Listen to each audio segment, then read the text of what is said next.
It's New Year's Eve for many people watching this right now. A time that is meant to be fresh starts, hope, and moving forward.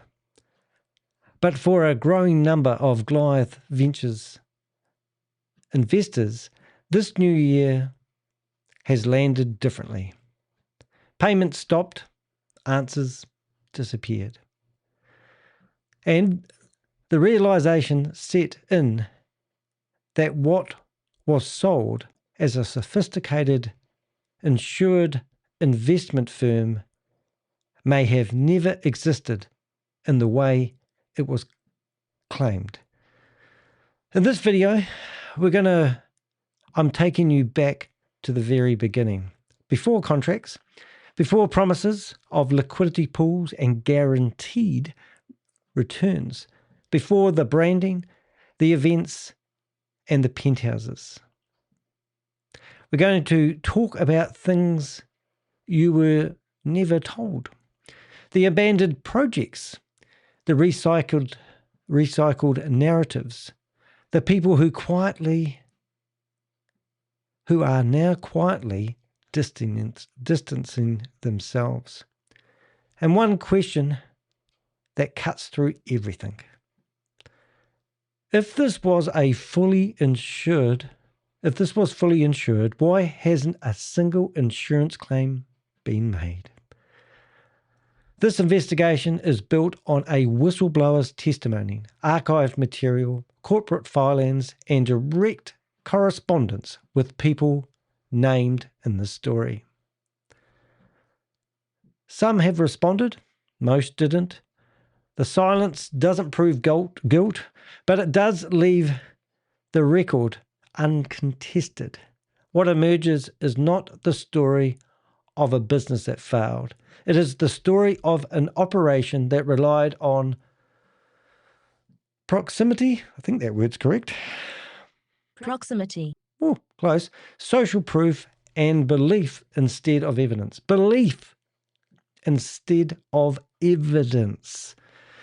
This part matters the most. This doesn't end with a video. Fires don't spread on their own. They need a spark. In the description of this video, there is a link showing you exactly how to report your losses connected to Goliath Ventures Inc. When enough people come forward, regulators are forced to act. Accounts can be frozen, even though we've frozen a few ourselves. Records can be compiled. The window to preserve that money still exists, and it doesn't stay open forever. This isn't about refuge, it's about accountability, and it starts here. Now, before I do my videos, I always get a bit nervous, and I'm sitting here thinking, how am I going to click go? What am I going to say? Am I in the right frame of mind? Well, Happy New Year to you. It is 2026, January the 1st. Now, I've already been out. I do park run in the mornings, and I've been out for a 5K run, and that helps get me in the right mindset before I sit down and deliver what I have for you today. 20 minutes before I went live, I received a copyright strike on one of the videos that I've done previously, about 2 months ago, from Goliath Ventures. They are still trying to stop me from preaching the truth, exposing what they've really been up to. This video that you're about to see, well, this blog that we're about to go through, has actually got about 6 or 7 people involved in the history of Goliath Ventures. We have received correspondence from people. They are trying to distance themselves. That will be highlighted in the video. But it does actually answer a lot of questions, even questions that I didn't have. I received this intel probably about 6-7 days ago, and I've been sitting here trying to put it together in an article where I think it will answer some some questions that maybe you don't know about. I'm just going to try and do something technical, and I just stuffed that up, so I'll fix that up. Two things. We've created a page on our blog series. There's actually 26 blogs on the Goliath Ventures Inc. It's probably the most videos and most blogs I've produced on exposing a large-scale Ponzi scheme and scam, and that's exactly what Goliath Ventures is. They've also tried to lodge a lawsuit against me. People are saying to me that you've been served. I have not been served.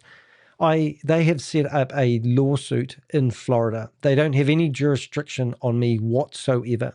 I've not been served by any New Zealand lawyer, and to do that, they would have to lodge a lawsuit in the New Zealand High Court. They have not done that. Out of courtesy, we have actually filed a motion to dismiss.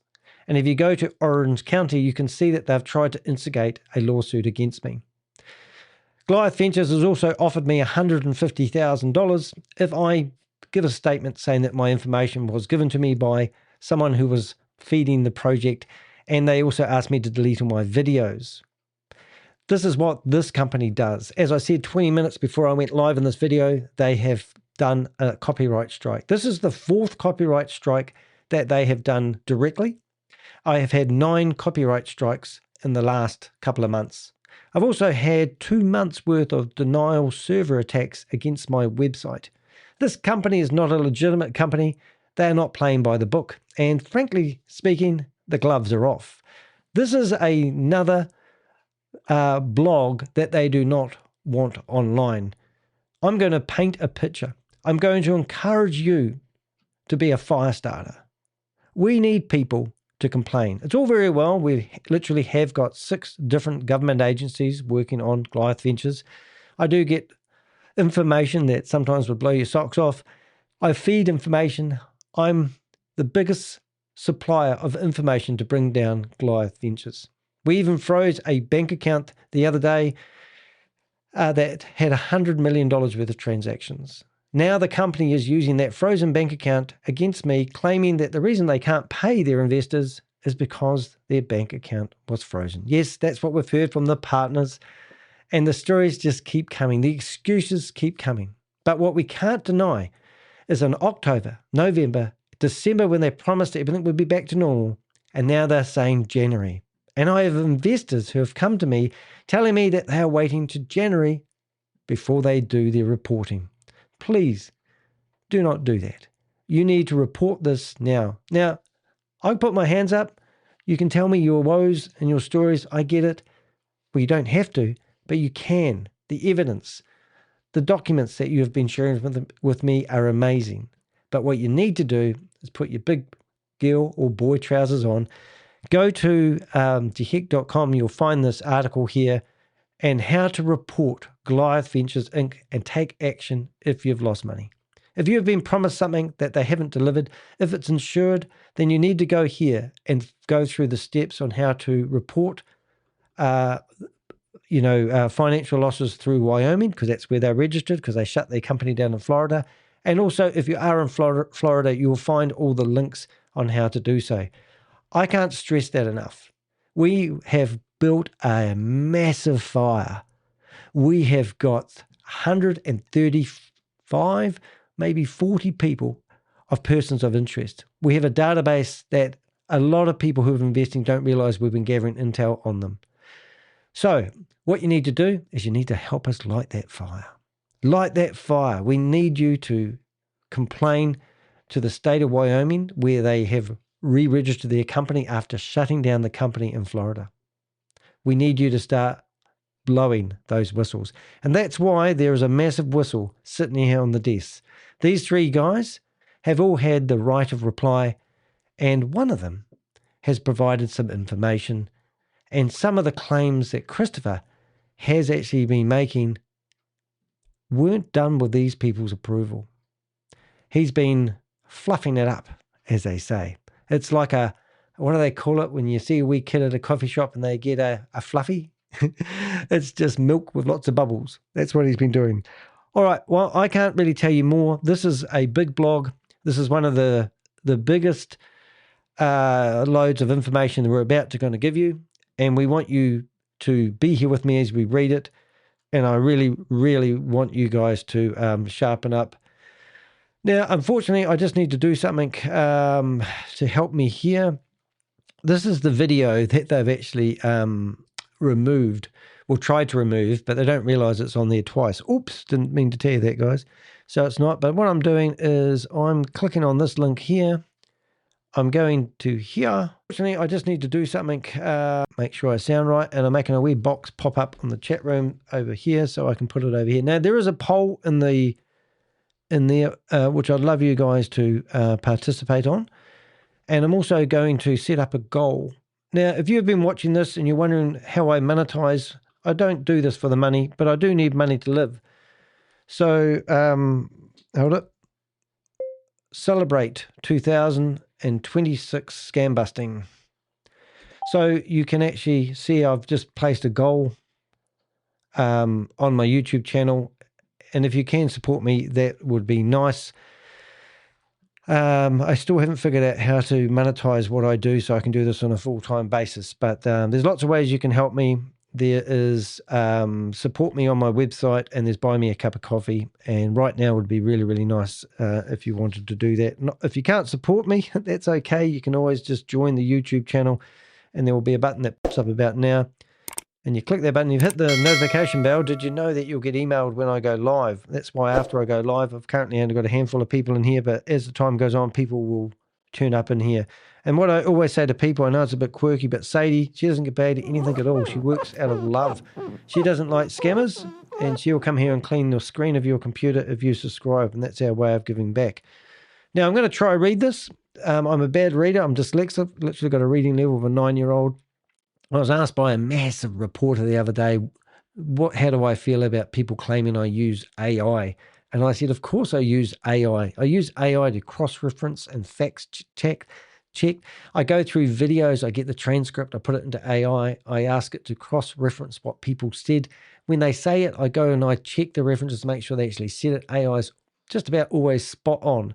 But I'm not recklessly writing my content using AI. I don't go to AI and say, write me a story about Christopher and a crypto company. We use it, we rinse it in and out, we squeeze all the juice out of it, and we get all the good stuff, we put it into videos. So every paragraph of this blog has been tidied up with AI. And then I've got those paragraphs and I said, can we improve it? Can we provide better information? And then somebody will put this article into a public area where my Avengers will get to proofread it. And they will offer suggestions, they will give us facts, they will give us screenshots, and we'll get PDFs and we'll include them in here. So yes, I do use AI a lot, but I do not rely on AI to provide us the intel that I share with you. It's been scrutinized by people. And even if I speak now, there's somebody who's just decided to send me a message and I get intel on the fly. But here we go. How proximity, trust, and recycled narratives built the illusion of an empire. What follows is not speculation, hype, or hindsight commentary. It is a reconstruction of events based on first-hand accounts, archived material, and direct outreach to people who were presented inside the same business and social circles as Christopher D'Argo, before Goliath Ventures even existed as a brand. So what we're doing, we're looking at things that go back before Goliath Ventures actually started. And did you know that Goliath Ventures was actually renamed from another company? Yes. As protected whistleblowers came forward with historical details and fundamentally reframed how this adventure began, not as a functioning blockchain company, but as a series of unfinished ventures. Yes, abandoned pitches and evolving narratives that rely on heavily on borrowed credibility. This is what this whole company is built on. If I ever said smoke and mirrors, a veneer that doesn't exist with no substance, this would be it. Proximity, I think that word's right. I'll have to check it. Proximity. Proximity to wealth, proximity to influences, and proximity to early crypto schemes already trusted by participants. So there's you know how you fake it till you make it? Sometimes you can be standing next to, let's say, Eric Trump, and that's meant to give you some credibility. Or maybe you're standing next to Kash Patel in the White House, and that's meant to give you some credibility. Well, it's the same here. Christopher has been associating himself with legitimate projects, hoping that's going to give him some credibility. Gen Zen Ventures was the one that I'm about to talk about. When trust is passed through social circles instead of earned through proof, belief spreads faster than facts. Listen to that. So it's all about social circles. Nothing's been proven about what he's done. To test those claims, I contacted every individual named by the whistleblower, giving each of them the opportunity to confirm, deny, or correct what was said. Some clarified their position, some sought to distance. Only 2 responded in detail. The rest chose silence. So there you go. That silence doesn't prove guilt. It does, however, leave the whistleblower account and the available documentary record largely uncontested. So what we're about to say hasn't been, you can't say that. We've given them opportunity to correct what we're about to say. What emerges is a clear pattern explaining how Goliath Ventures was able to raise significant sums of money without producing verifiable, I can't even say the word, but evidence that that it ever built the blockchain liquidity or mining operations it claimed. Now, if you go to Goliath Ventures website, you can see that on here it's pretty clear what they do. For a company that we believe has turned over well over $500 million they've taken $500 million in from investors, claiming to do liquidity pools, Bitcoin mining, and blockchain technology. We don't find any proof of that, and that's what this article is all about. Now, there's a button on this blog. You'll find the link to this button in the description of this video that you're watching, and we're asking you to start the fire. That's what we want. But you also find it on my website, tehek.com. Dubai, the credibility accelerator. That's right. Back in 2021, Christopher was going back and forth. In mid to late 2021, Christopher Del Argo, I'm going to get that right soon, Del Argo began spending extended periods in Dubai, operating outside crypto, what's that word? Adjacent. I thought it said adjacent circles where perception offered I can't read that. I'm just going to get this paragraph read until I get my mojo going back again. Where perception often substituted for proof. At that time, Dubai functioned as a credibility accelerator. Formal structures mattered less than proximity. If you appeared connected to the right people, attended the right events, or were seen in the right penthouses, trust followed automatically. Yeah, that's really important because I've got so many photos, more than I can poke a stick at, of Christopher just being party boy. I've got photos of him squirting a very expensive bottle of champagne over guests in his theoretical house at the time, wherever that is. You know, and it just shows that this guy knows how to schmooze in circles. And he's at the timing back in 2021 is exactly what he took full advantage of. During this period, Diago and a business partner, and I never get their names right, Vance Fundora, were involved in media and exposure-related services. So what they did is they basically did people's social media marketing. Through this work, they moved through overlapping circles of crypto investing, venture scouting, and social promotion, entering the orbit of high-profile figures, including Carl Moon. I won't say his last name because I'll probably butcher it, but I'll try and do that. Runefeld. Carl Moon Runefeld. So they did some marketing for Carl Moon, and rumors are that they overcharged him by at least 2 or 3 times more than they should have. Others represented in this environment included, I'm going to read these paragraphs because I'm going to destroy people's names. Junaid Dar, Asad Dar, and Darius Kowalczyk, commonly known online as Dara Crypto. Kowalczyk is publicly listed as a co-founder on both Seed Hunter and Bitwood, alongside Junaid Dar. What existed at this stage was not a company, but a relationship-driven ecosystem. Yeah, so Seed Hunter, and I think we'll mention it in the blog, but the Seed Hunter had one of their openings, and apparently it was meant to be in Chris's apartment. So it just shows the connection. And these are, I'm not going to endorse anyone's company, but these are not, as far as I'm concerned, doing anything shady or running any large-scale Ponzi scheme investments like Goliath Ventures is. But obviously he's associating himself with these companies for a reason, which they don't want to have anything to do with Christopher for obvious reasons. There's no evidence that Goliath Ventures Inc. existed as a formal operation at this point. What did exist was introductions, social overlaps, and early borrowing of credibility through association. And this is where the actual story begins. So the first one is the NLP era, trust before verification. This was in 2021 to 2022, so now 4 years ago. Running parallel to Dubai social environments was a high-speed yield investment structure commonly referred to as NLP. Now, I should have actually updated that to my liquidity partners, but I didn't, so I forgot to do that. Association with Verlin Sancho, I can't even say his name. Verlin Sanchienko.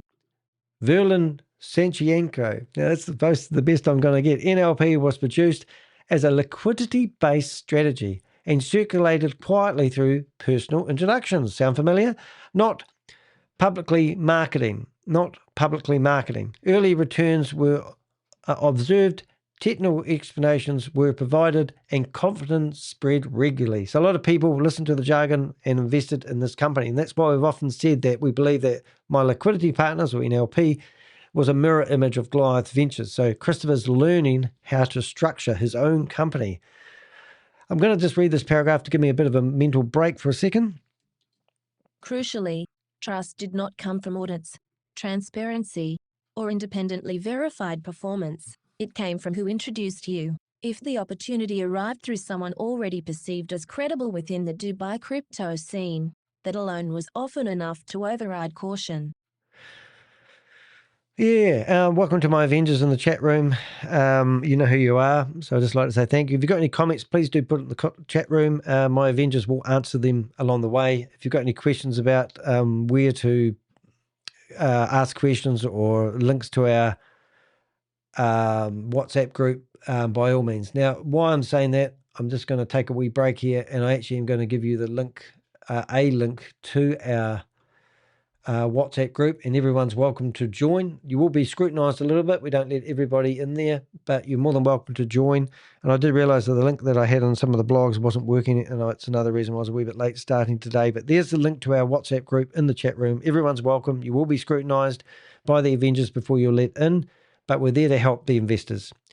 According to the whistleblower, many individuals who would later appear around Goliath Ventures Inc. were present in this environment. Not necessarily as operators, but as investors, referrers, or people moving with the same social and financial circles. And that's how the scam actually really got traction. Names presented in the ecosystem were Carl Moon. I'm not going to say his last name again. I'm not going to... the people that were mentioned in the same circles, basically it's the same family. Alex, the fitness instructor that now drives around in a $350,000 Lamborghini. I'm going to read all those names just because I want them on record. Carl Moon Runefeld, Junaid Dar, Christopher Delgado, Nick Petrillo, Alex Bucalo, Fabian Kumpush, Evan Klassen, and others.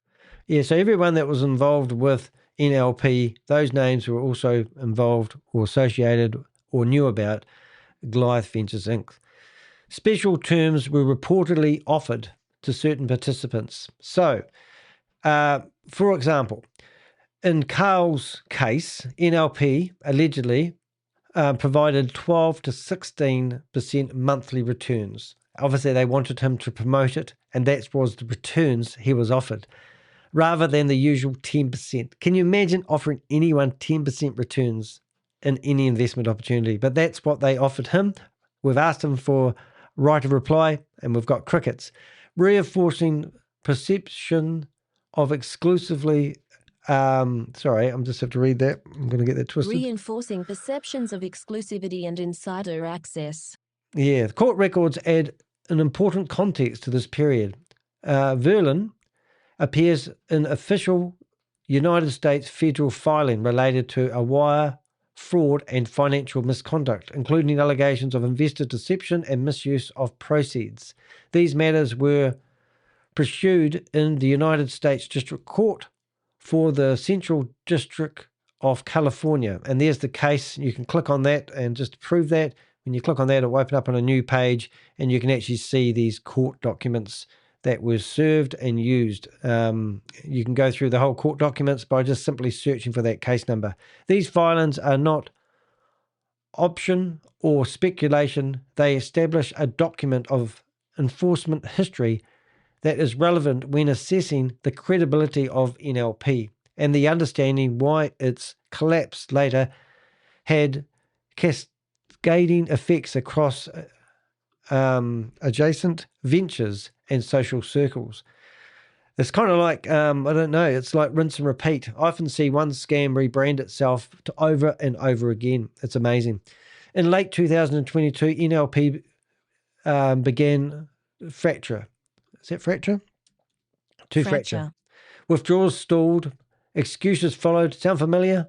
And the insurance protection plan was cited as justification for delays. Confidence collapsed. Boy, does that sound familiar right now. This was not just a failure, it was a vacuum.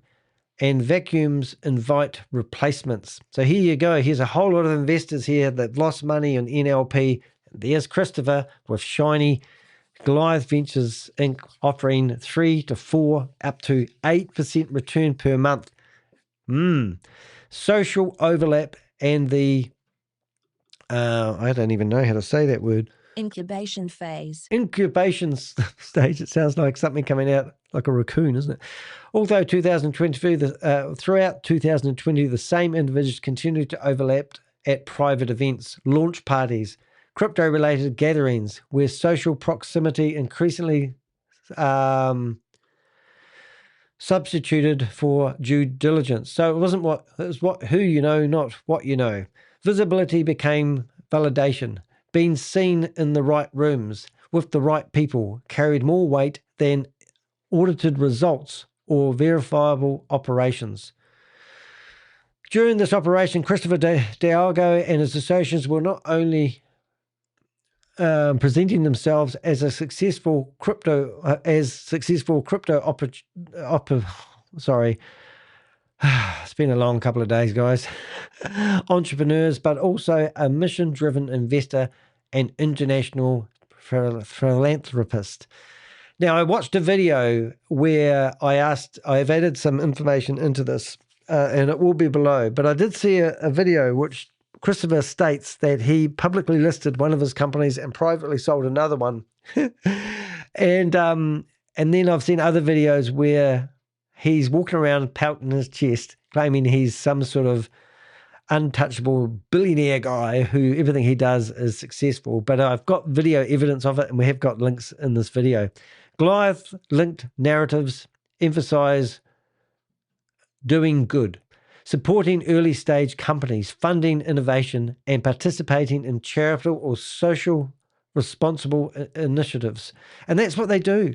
You know, like the amount of people, I got told before I started investigating this that you are going to hurt a lot of people by blowing this Ponzi scheme up and telling people what it's all about. And that's what we're not trying to destroy people, but we're trying to just save people from getting invested. But, you know, these people knew how to schmooze. Christopher knows how to get in there and basically get in the right circles. This framing proved efficiently persuasive to prospective investors. By association, he must be real. He must be the real deal. Who were drawn who were drawn not just to return. Oh, look, I'm sorry. That does not make sense to me. Who were drawn not just to returns, but to the idea that their capital was helping build something positive. Couldn't say it better myself. Several of these narratives later desperately quiet. I'm going to have to read this paragraph until I get it right. Sorry. Several of these narratives later disappeared quietly. Early references to non-profit involvement, economic development, and socially aligned investments were dropped. Promotional material referencing projects such as the Coconut 100 Water Company, which Goliath at times implied it held an interest in, vanished without explanation. What remained were a small number of repeatedly cited projects, such as Castor and Medieval Empires, neither of which has been independently verified as producing income for Goliath investors. Yeah, so we've heard that Coconut 100 Water Company was, they own 20% of it. We thought it might be a way of moving money, just saying. One confirmed event during this period was the Castor Party launch, attended by Christopher Diago and, what's it called? Vance Fundora. During Diago's second trip to Dubai, at this time there was still no formal Goliath operation. What existed instead was something more subtle and ultimately more dangerous, a network where money, reputation, and expectation had already been normalized before any regulatory structure was in place. Castor itself is a crypto-related project that Goliath Ventures later referenced as part of its here, now this is interesting. Purported investment portfolio. Or strategic partnership. So this is Christopher claiming that Goliath Ventures was a partner with Castor. However, was Goliath Ventures or was Christopher? At various points, Goliath Communications implied an ownership stake or material involvement. No independent verification has been produced to, I'm not having a good day, substantiate any claimed level of ownership, partnership, or financial exposure. Attendance at these events associated with Castor appear to have functioned primarily as a social proximity creating I'm going to read it. Sorry, guys. I'm just not having a good day. Implied legitimacy rather than demonstrating operational or financial substance. A whistleblower has further indicated that several investments later listed on Goliath's website may have been personal investments made by Christopher Delgado prior to the formation of Goliath Ventures Incorporated, later reframed as firm-level holdings. That distinction matters because it directly shaped how investors interpreted Goliath's credibility and track record. Glad I didn't have to read that. This period is critical to understand and explains how later claims were accepted with minimal scrutiny. The trusted infrastructure was already built long before there was anything verifiable behind it. Now we go back to Goliath Ventures accomplishments. So what we're alleging is every accomplishment that Goliath Ventures claims that they're associated with was formed well before Goliath Ventures was actually set up. So these investments, unless they have had new contracts, new contracts written under Goliath Ventures Inc., these are theoretically all Christopher's personal accomplishments, which does make you wonder why he continued down this road of destruction where he's got himself to today. Also, what we've found out about that was quite interesting is, these are obviously, Goliath Ventures is owned 100% by Christopher. So it could be argued, suppose, that it's his company, his investments, but are these investments with him personally, or are they somehow propping up the company as what seems like it's alleged that is the case? Happy New Year to everyone. Keep that coming. Collapsed creates opportunity. Late 2022 and early 2023, if you're up with this. Now, by November, December 2022, NLP was effectively failing. Withdrawals are stalled. Confidence eroded, and explanations began circulating about insurance mechanisms and delayed protections, is it? Delayed protections. Most participants exited somewhere between early and too late, even without clarity on what was actually happening to their funds. So they didn't know what was happening, but obviously one guy was sentenced and then went to Dubai, got himself involved in some mortgage scam or something and got sentenced. But we'll find out more about that. According to the whistleblower, Christopher Diago and Nick Petrillo both had exposed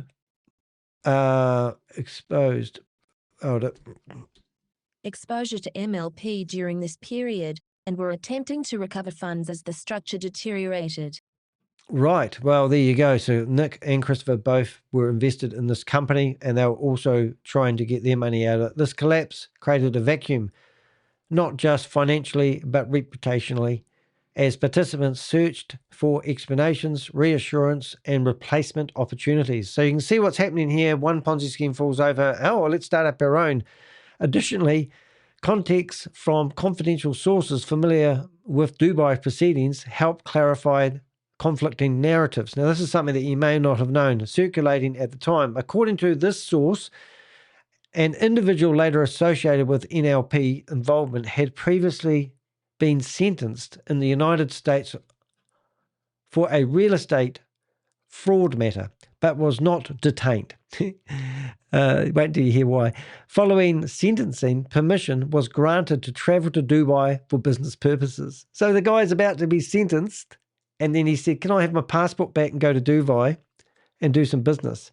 Subsequent disputes in Dubai, again related to real estate transactions, reportedly resulted in a 6-month incarceration. This background helps explain the climate of silence, partial disclosures, and reputational management that was surrounded NLB's collapse. So, yes. So that was, I've forgotten his name. It's in here somewhere. I don't want to get off track here because I can easily do this on this one. So this is Verlin. So Verlin was given his passport back, but when he got to Dubai, they basically had another dispute and he was locked up for 6 months. We've been trying to search where he was incarcerated, but we didn't know he was incarcerated in Dubai. The word on the street is he's been out for 2 months and he owns someone $10 million or 10K. I don't know exactly what it is. We can't verify it, but theoretically owes somebody in Dubai some money. And until he repays that money, he can't get his travel permit back. So he's another victim trapped inside Dubai.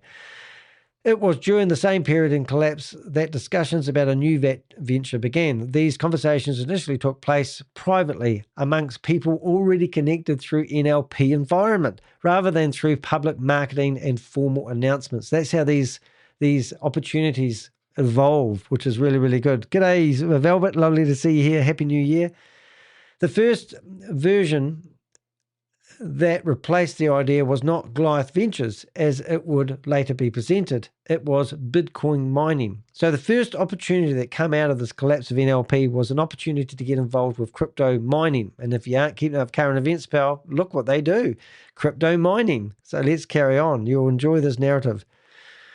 The first Goliath concept, Bitcoin mining, and this was early 2023. The earliest, let's just read this paragraph. The earliest incarnation of what would later become Goliath Ventures Incorporated was presented as a Bitcoin mining operation, not a liquidity pool or passive yield structure. According to the whistleblower, this phase was legitimate in intent, even if it ultimately failed in execution. Yeah, so the story goes, and I don't think I've actually put this in blog, there was these containers that were doing water-cooled crypto mining, and you could buy a $250,000 container, and you could split that up into 10 investment opportunities. And this was something that they had already secured a premise with, and also discounted powers. And our whistleblower said this was a real thing, but it failed. It didn't get off the ground. No one invested, allegedly. But however, as I just showed you over here, we're still doing crypto mining. So that was just a veneer. The proposal centered on tangible infrastructure rather than abstract returns. There were real discussions around water-cooled mining, containerized or warehouse-style setups, and access to cheap power, with investors funding hardware and physical build-out, not trading strategies. Limited testing reportedly took place. Real equipment existed, a facility had been identified, and power was available at a basic level. Yeah, so all systems will go. And this is where when I really got interested in the whistleblower when they were providing me intel.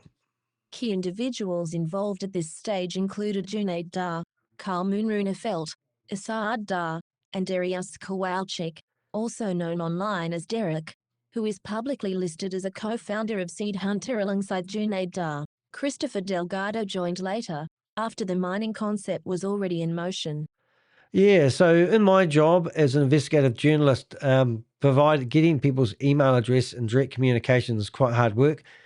In this case, I actually managed to get their personal phone numbers, and we're sending them text and asking for replies. A couple of them replied back, "How did you get my number?" So it's really good that people are helping me in my investigations, but it also shows that they are reading, if not listening to this very video right now. And we are open to a right of reply, even though we've asked you for a right of reply. You're still welcome to correct any of this information. One of the whistleblowers stated to me that I outed him on the 7th of September by publishing something that wasn't true. I have no ways of really contacting some of these individuals. The intel we get's amazing, but if we haven't got it right, then here's your opportunity to put it right. But as far as I'm concerned, if I publish this article and give you the questions and you choose not to answer them, what am I meant to think? What are my viewers meant to think? Despite early groundwork, the project never progressed beyond testing and planning. Scaling the operation required substantial additional capital, logistical coordination, and long-term commitment. That capital never arrived in sufficient form, and the mining concept failed to cross the start line as a commercial operation. The project stalled and did not show, what did not stall was fundraising. Now, I personally think this makes sense. I believe that they use this as a carrot to tell people. They use this to tell people that they're looking for investors. No doubt people told them that they would invest if they come up with a good return. This could have sparked the idea, and this could have got the balls rolling, but the reality of it is there's no proof of any Bitcoin mining, as we've been saying all the way through, other than this image on the computer. And if you click that button, you'll see a pretty AI image of a crypto mining outfit that looks swanky. It doesn't look like it was inside a container, but there was obviously talks. There was an opportunity where they could have got something off the ground, but it needed investment money. Now we start searching for investors. People start offering us money. And now we decide, why don't we just start up a Ponzi scheme? Christopher Del Argo started the original story in a publicly available panel interview titled Private Capital's 3 Playbook Revealed, Goliath Ventures. Christopher Diego speaking out. Now, we have to watch this. I think this is really relevant. So, Chris, what is the difference between private capital and, I would say, what we know as other or traditional capital? And how does that let you operate a bit differently? Yeah, so the biggest difference is private capital means that it's either all of my money or it's close friends and family. And that's the best thing about how we built Goliath was I had 2 large companies a couple years ago. One we went public and one was private, and we ended up selling both of those. And I started the fund with my own money. And the reason for that was I wanted to be in control of where I put my money, the companies I invested in, and also have control into the companies that I was investing in. So that's pretty breathtaking. So if you want to watch that video, the claims that he made was pretty amazing. So Christopher Diego, speaking as CEO of Goliath Ventures Inc., stated that prior to forming Goliath Ventures, he owned 2 large companies. Does anyone know what companies they were? No one does. Claiming that one was publicly listed. Well, as far as I'm concerned, a publicly listed company that he owned. I have no idea what that is, Christopher. While the other remained private. Well, everyone likes private in this game, don't they? and that both were later sold. Well, who to? And how are those companies going today? With the proceeds used to start Goliath using his own money. So he started Goliath using his own money. Have you ever heard anything so ridiculous?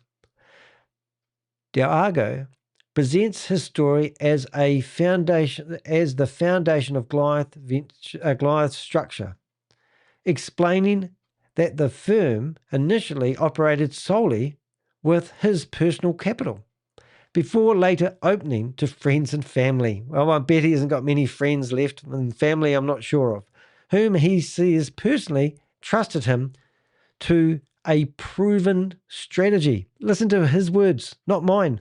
And a claimed 6-year track record of success. So, Christopher, you're an amazing individual. 6 years of success.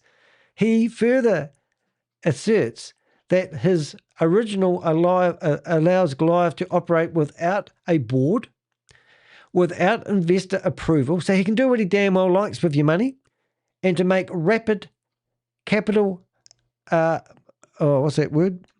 Allocation. Allocation. So he can do what he likes with the money rapidly. Now, these stupid videos that he's been doing lately are crazy. He's claiming that a university, he's already working with them.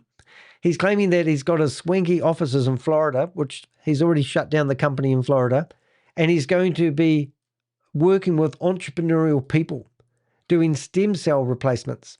That's what he's been publishing lately. Go to my YouTube shorts and you'll see a video. It's absolutely ridiculous. He's changing the narrative. It's called an exit strategy based on internal audits alone.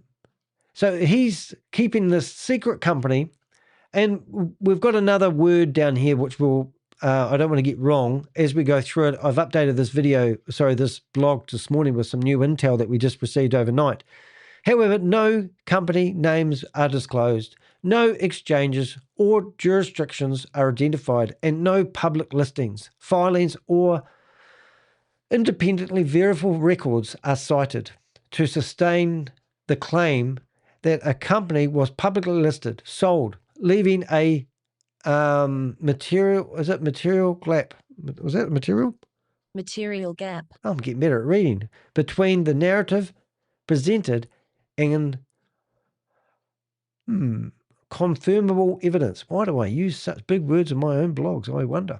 So here we go. A whole lot of claims with nothing backing anything up. Now, what do you think is happening? How's the insurance policy looking? How is anything looking to do with Goliath Ventures at the moment? Have you just been hoodwinked into believing that they've got something greater? Or, in my opinion, they're just running a straight Ponzi scheme. I don't believe they were doing anything. They might have had plans, but they never ever got anything off the ground. I'm thinking about buying a bank, and I'm going to get amazing returns for people, and then at the moment I need to go out and get investors to back my bank idea. That's all they've done. They've gone out there, schmoozed in communities, and not just communities. Brothers, sisters, fathers, uncles, aunts, anybody they can think of, and said, we've got an amazing opportunity and we're going to pay you 2, 4, 5, 6, 7, 8% return per month on our ideas. All of a sudden, all the money keeps coming in. The money keeps coming in. What do? I know, we'll just start paying people with the same money that's coming in. It's called a Ponzi scheme. That's how it is. Can you imagine anybody trying to control millions of dollars coming in? That's what's happened, guys. This is what I do for a living. I expose large-scale Ponzi schemes and scams. Money just keeps coming in. Look at him. He's flying around in jets. He's got $4 million worth of vehicles. He's bought 5 houses. I think the houses are all up for sale. Anyone clever in the real estate game, we've been speaking to a real estate agent, and he's telling me that all 5 properties are back on the market. Now, I don't know. I haven't verified that. But if you can find that out, I have all the addresses of the places. We know one of them is definitely on the market, and we know that has just short of a $700,000 mortgage on it. So help me be the fire starter. You know, this is amazing. This is the idea. Money keeps coming in. What do? We haven't got anything to return an investment. We'll just use the money. and we'll start paying investors. That's what they've done, guys. And you're sitting here on your hands, waiting till January, hoping that what's going to start up again? Unfortunately, you've been part of a scam that's been building. The pivot from infrastructure to yield. And this was the first quarter and second quarter of 2023. So around 2023, the first few months, the narrative changed. Mining failed in the background. A yield-focused model emerged. Messaging shifted towards liquidity, passive returns, and wealth growth. The pivot concluded. Is that concluded? Looks very much like a coin. Coincided. Completely different word. Increased lifestyle marketing, high visibility events, broader investor outreach. Did you see the Christmas party? They reckon $5 million. Jason Derulo playing, things falling from the sky, ladies serving drinks upside down, hanging from wires from the ceilings. Every guest got a $600 or $700 present that we worked out. Staying in $1,000 a night accommodation. 1,000 guests were invited. A lot of people didn't go. Wonder why. And we even had Avengers in the event. So we got some amazing intel. It's all going to come out. I can tell you stuff, but I'd have to shoot you. We've got things happening, and it's happening this month. This month, big things are happening. This is going to be exposed large scale. I promise you that. Things are starting that you are out of my control. What I want to see is indictments, but what I want you guys to do is fire start. Start complaining. Go to my website. The description's in the link. The link is in the description of this video. Okay, this is the moment when Goliath Ventures became a brand. Not just a concept. From this point on, claims were made about blockchain technology, whatever that means. Liquidity pools, mathematically impossible to get the returns that they claim people are going to get just with liquidity pools. But remember, in Patrick Ben David's, he paid $1 million for naming rights at the Vault 2025 event, and he stood up on the stage and he says that he helps people build their passive incomes and they're involved in liquidity pools and pancake swaps. And he sounded like a 3-year-old talking about the internet. This guy doesn't know the arse end of a blockchain. Here he is on a stage after paying $1 million to get in front of people to talk about liquidity pools. Why didn't he talk about Bitcoin mining? Well, I've just proved that, haven't I? Yet, no evidence has been produced showing these systems operating at scale. Nothing. We've just shown you that yes, there were talks. They were in testing stage. It never got off the ground. The whistleblower accounts is clear. Mining did not disappear because it succeeded. Mining did not disappear because it succeeded. That does not sound right. I'm going to have to read that paragraph because it doesn't say it right. I'm sure it's the way it's written. The whistleblower's account is clear. Mining did not disappear because it succeeded. It disappeared because it couldn't be pushed over the line, while money continued to come in. Yeah, the money was coming in, but the project that they claimed that the money was for didn't get over the line. I should have wrote that myself. Now, interesting enough, what did happen? Well, we got threats of legal action. Even 20 minutes before I went live, as I said, we got a copyright strike against my YouTube channel. 9 copyright strikes, or maybe 10 in the last couple of months. This is the only one that's acting.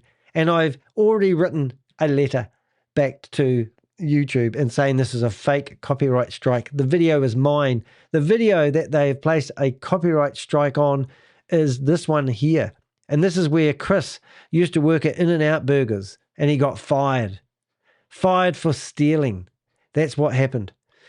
Here, we've got early capital for Goliath Ventures appear to have originally primary from, so early capital seemed to have come in from Dubai-based contracts where trust had already been established during the NLP era. So this is where the first lot of money we heard, and this is why we reached out to a few of the people mentioned in this article, asking them whether they were invested or they had been pitched.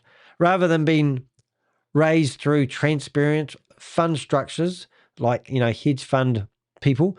This capital functioned as social proof. I don't even know if I said that right. I was trying to ad-lib, but it's not working. Transparent fund structure. This capital functioned as social proof, repeatedly referenced to attract investors in other regions. Yeah, they're already traveling in those circles of investors. I'm going to read that paragraph as well.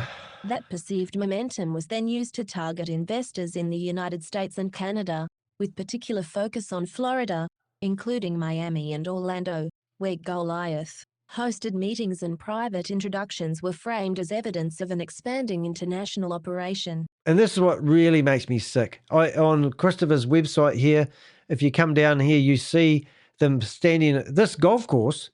I've forgotten what it's called. Chris will never get a membership there.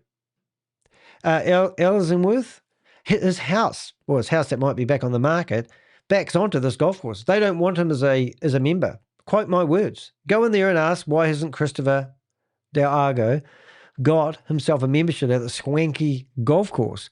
All these people, these photos had other people in them. And these people have threatened Christopher with legal action if he doesn't remove them from association. Does this sound like a genuine company?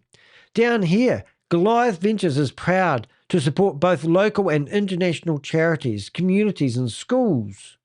Goliath Ventures has donated $1 million over the past year and more than $4 million to a charitable and community efforts since 2019.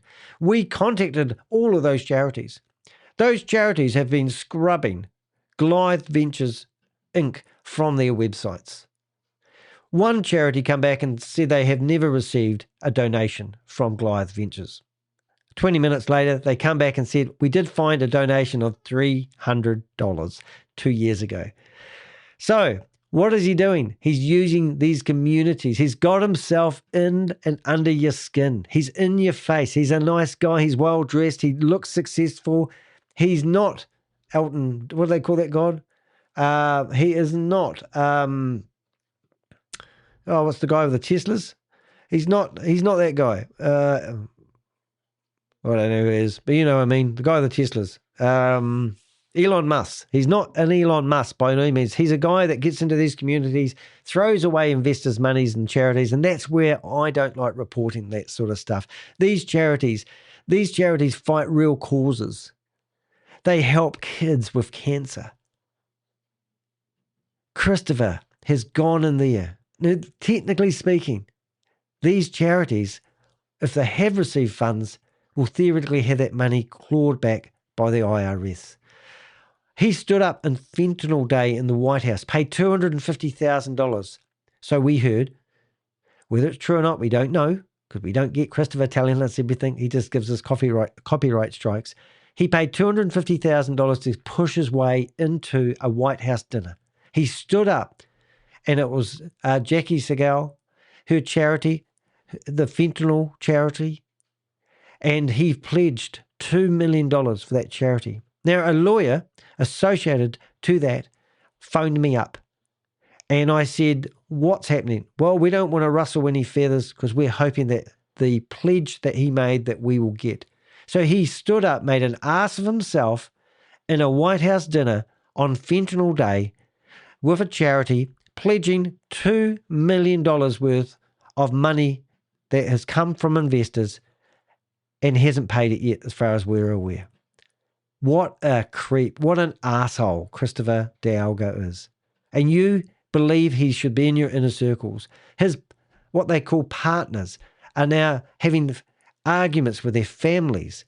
I mean, this guy is a disgusting bottom feeder. And I will fight this guy to the death. I do not care. This guy has stolen your money, and I go after people. I name and shame individuals who are running or promoting large-scale Ponzi schemes and scams. I am relentless. My team of Avengers have been working on this. It is New Year's Day. It's raining outside. I am about to have a glass of champagne because of my work and my Avengers work that we've done going after these creeps. And we will fight them in the trenches. All right. Okay, so he's managed to get himself, he's used everything he learned in Dubai. He's come back to the United States, and he's now Canada was offered 8% return at the end of this scam. Investors were enticed with 8% per month return. Why would that be?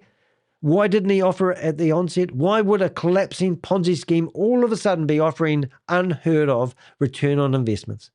That is because the money is dried up.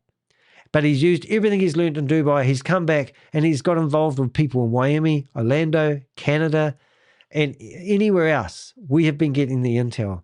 Claims were represented. Claims were repeatedly made about the Dubai office.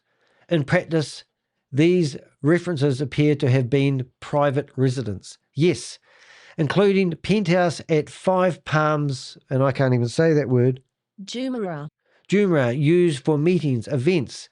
Those locations reinforce legitimacy visually and socially, but these are not evidence of a formal registered operation in the Dubai office connected to Goliath Ventures. In fact, that penthouse where they even held, we believe, the Seed Hunters opening event is Christopher's $20 million apartment. So that is where Christopher's apartment is meant to be. He's got 2 apartments in Dubai. That apartment is where they held these events, is actually meant to be Christopher's apartment.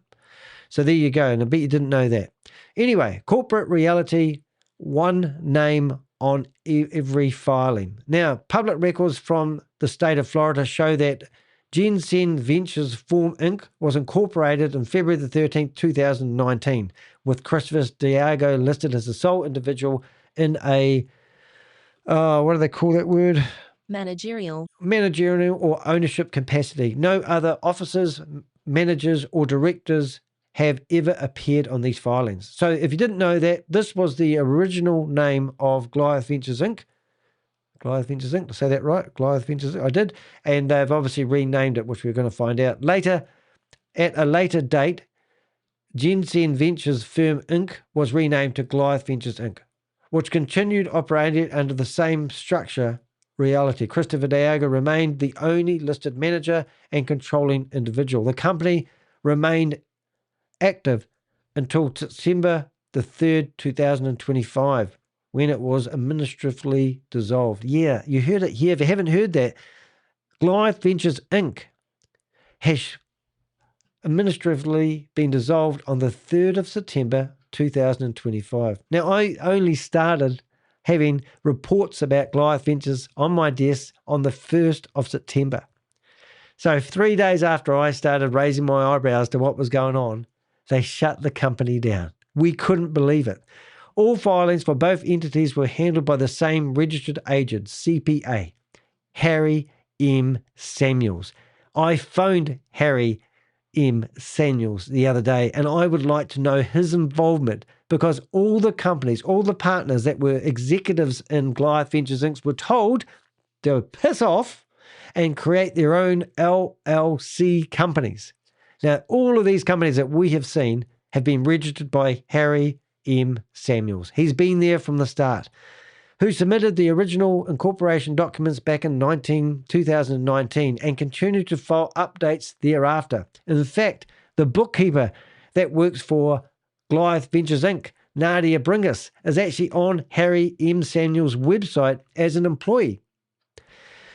While long-term professional relationships and accountants are common, the filings establish a clear fact. No other individual ever held any formal authority within Goliath Ventures Inc., regardless of how roles may have been betrayed publicly. Now, if you come to their website and you click on our team, these people, Nick, we believe that he's a partner with Christopher. But Nick isn't on the ownership of anything to do with Goliath Ventures Inc. However, Nick, we believe, is 50-50. Alec, what's his role? Well, he's a fitness instructor. Good on you, mate. He teaches Christopher how to avoid getting more lipo, that stuff where they suck all the fat out of your stomach. And he now drives around in the $350,000 Lamborghini. A grey one? Can't remember. All these names. Matt Burke, the independent auditor, who now is off working. Well, he's been kicked out of that company as well. The other person that's been out of here is Pierce Curry. These are David Panzak, whatever his name is. He's meant to be working with Steve Davis. I see them guys together all the time.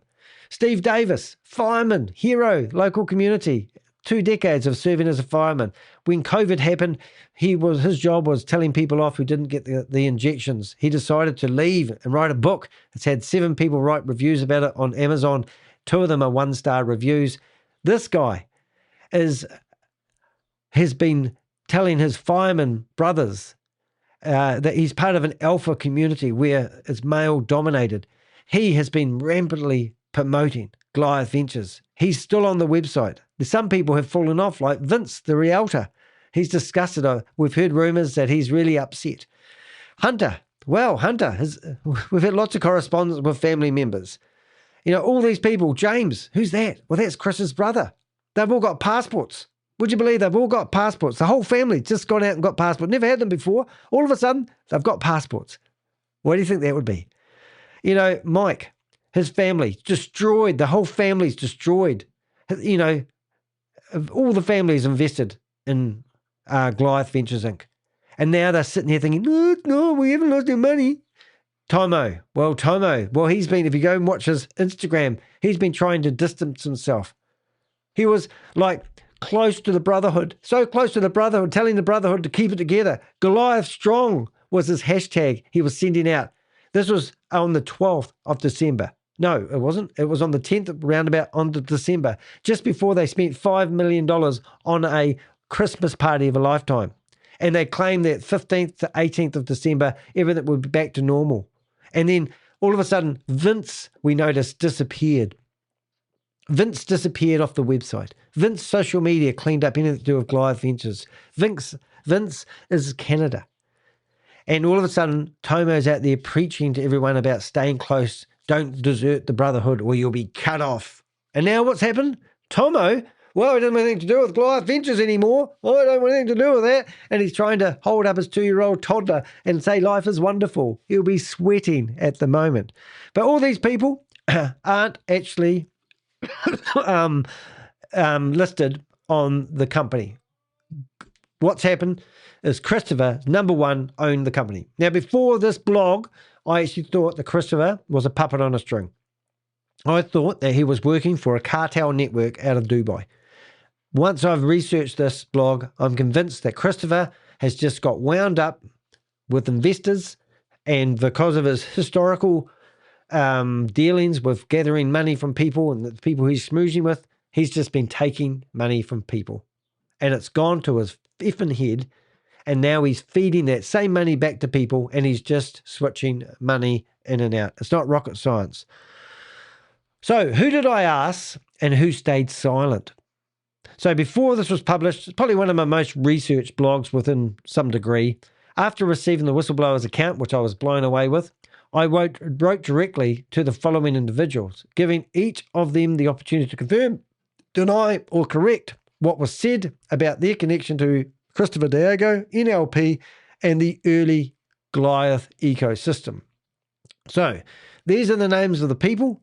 I don't think I need to read them, but I will. Olin Sanchianko, Junaid Dar, Carl Runefelt, Tony DeGraff, Didi Wong, Fabian Kumpush. So who did I get responses from? Well, 2 lovely people, and it was nice communicating with you guys. Thank you very much for answering me and talking to me. It's quite a hard thing to get people to respond. But you felt the need. So 2 people responded, and I feel like I know them a lot better by corresponding, which is lovely. Didi Wong. And Fabian, isn't it? Fabian? Fabian Kumpush. Fabian. Sorry if I'm not pronouncing your name right. I'm not taking the piss. I've actually got a court case here in New Zealand with a guy that I can't pronounce his name. And in the court documents, they're claiming that I'm racist because I couldn't pronounce his Māori name correctly. Can you believe it?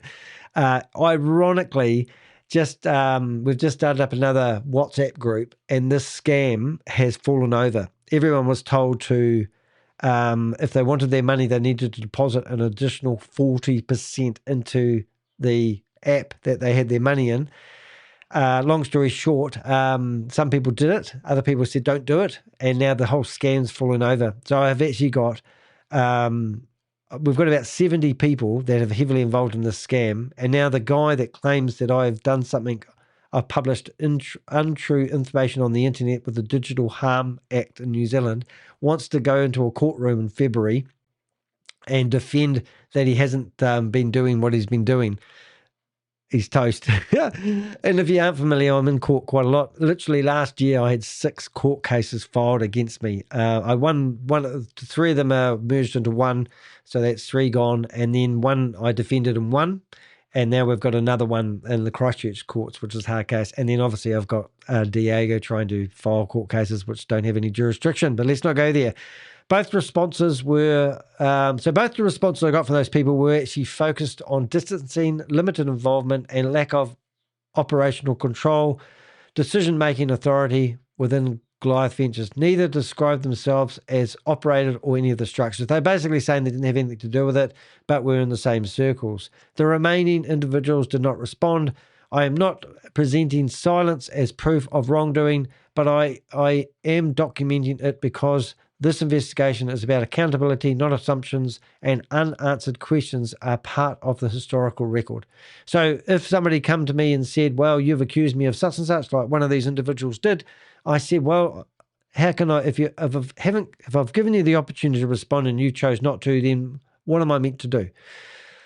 But I do know every single one of those people do know Christopher, and they have seen the birth of Goliath Ventures Inc., and they have seen other investments opportunities fall over, and they have seen claims of things like the crypto water cooled mining, for example. Each person contacted was asked the same core questions, framed narrowly and factually.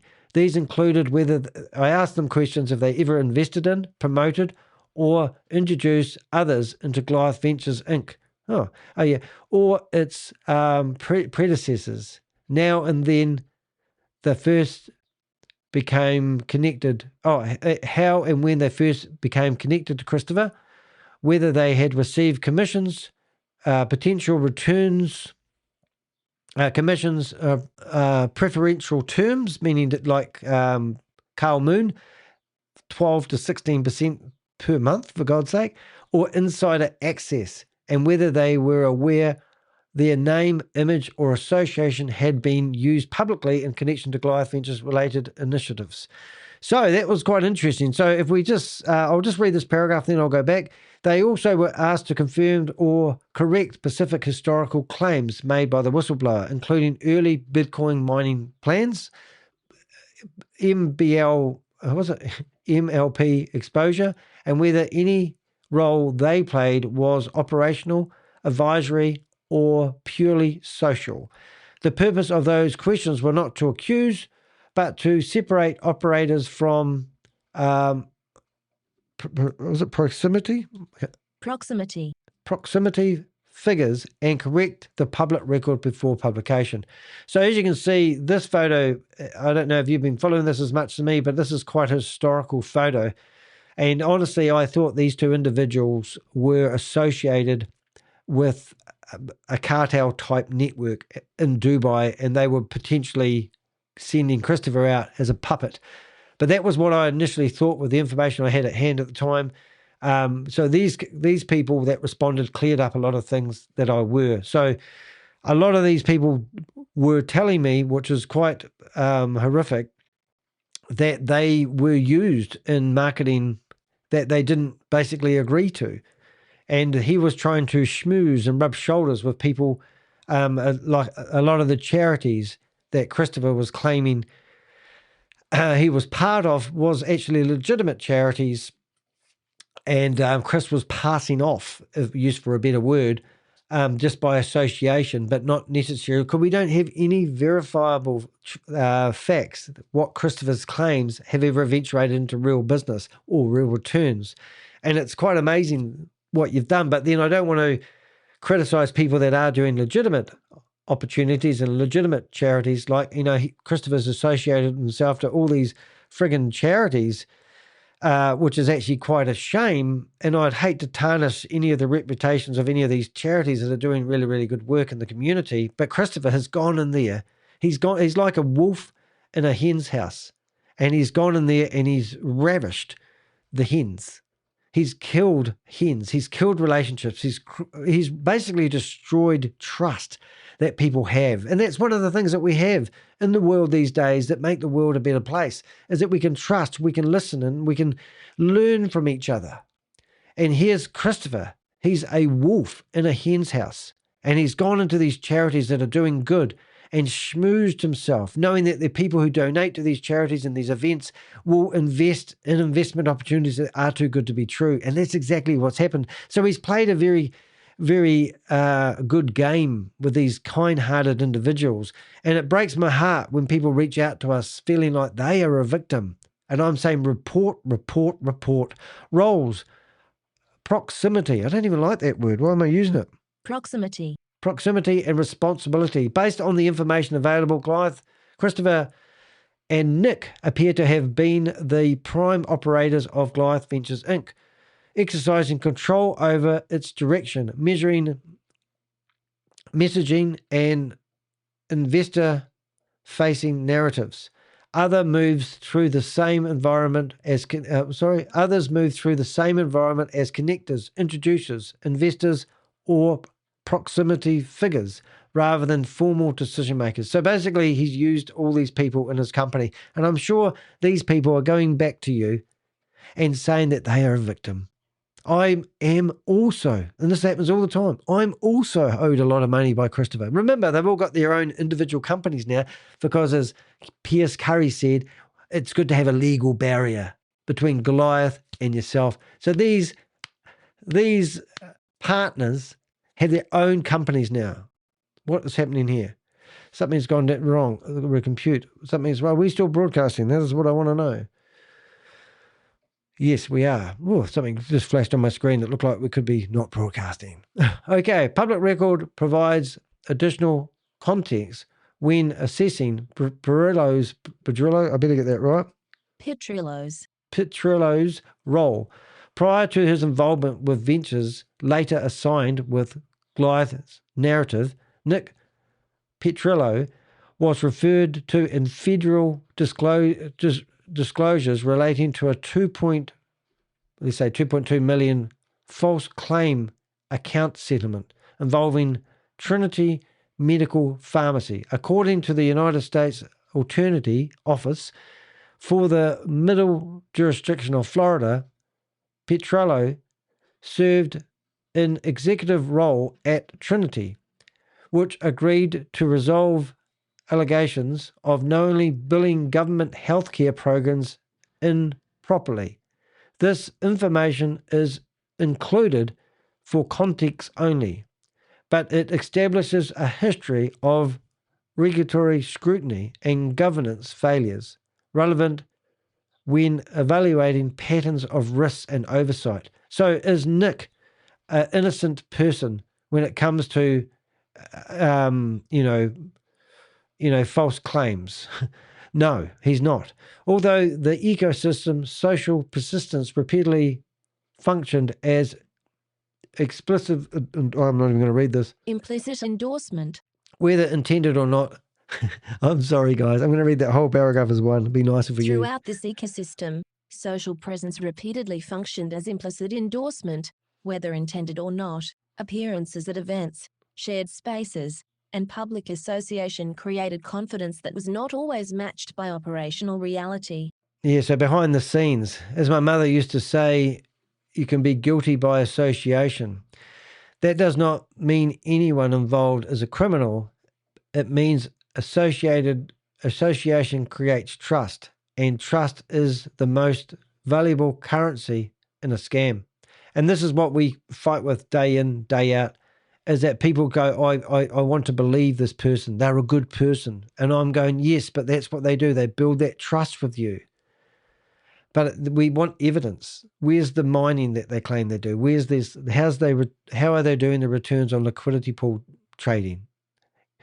What Goliath claims versus what exists. Goliath Ventures was consistently claimed to be operating across blockchain technology, liquidity pools, and Bitcoin mining, presenting itself as a diversified crypto investment firm with multiple revenue streams. Earlier narratives went even further. Goliath was repeatedly framed as a private equity style investment firm. Not my words, Christopher's.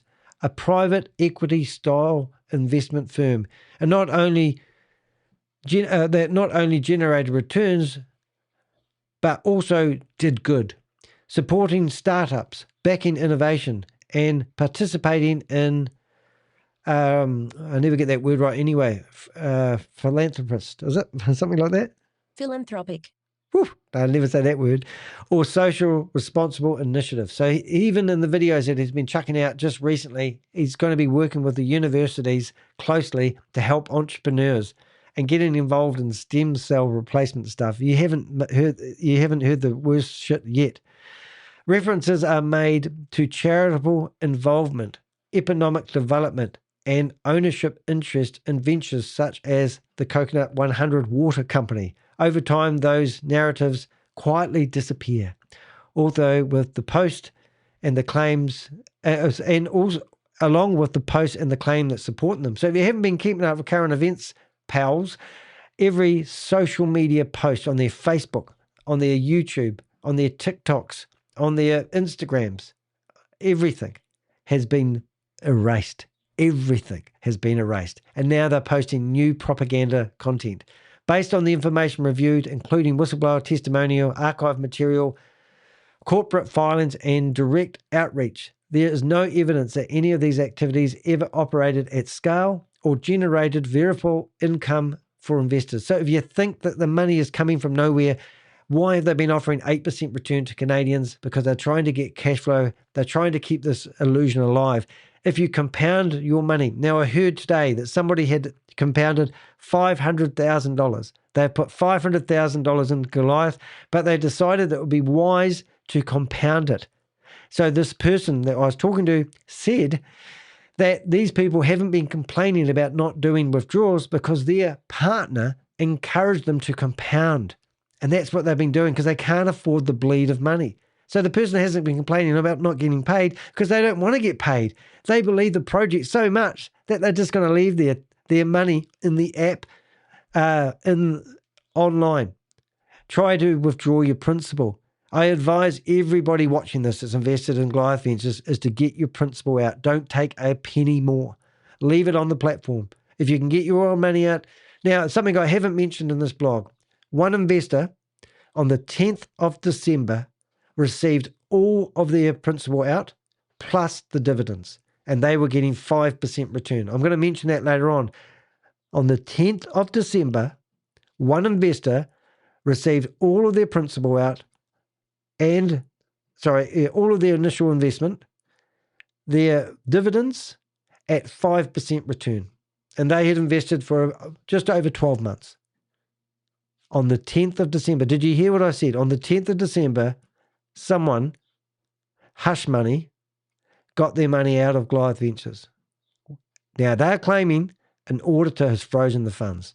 They're claiming that everything's going to be back to normal on the 15th and the 18th of December. All the backdated stuff from October, November, December, and then something's gone wrong. The partners are sweating. They don't know what to tell the investors. And someone gets paid on the 10th of December. I told you guys months ago, in September, I told you guys to get your money out. People, we know one guy invested half of $500,000.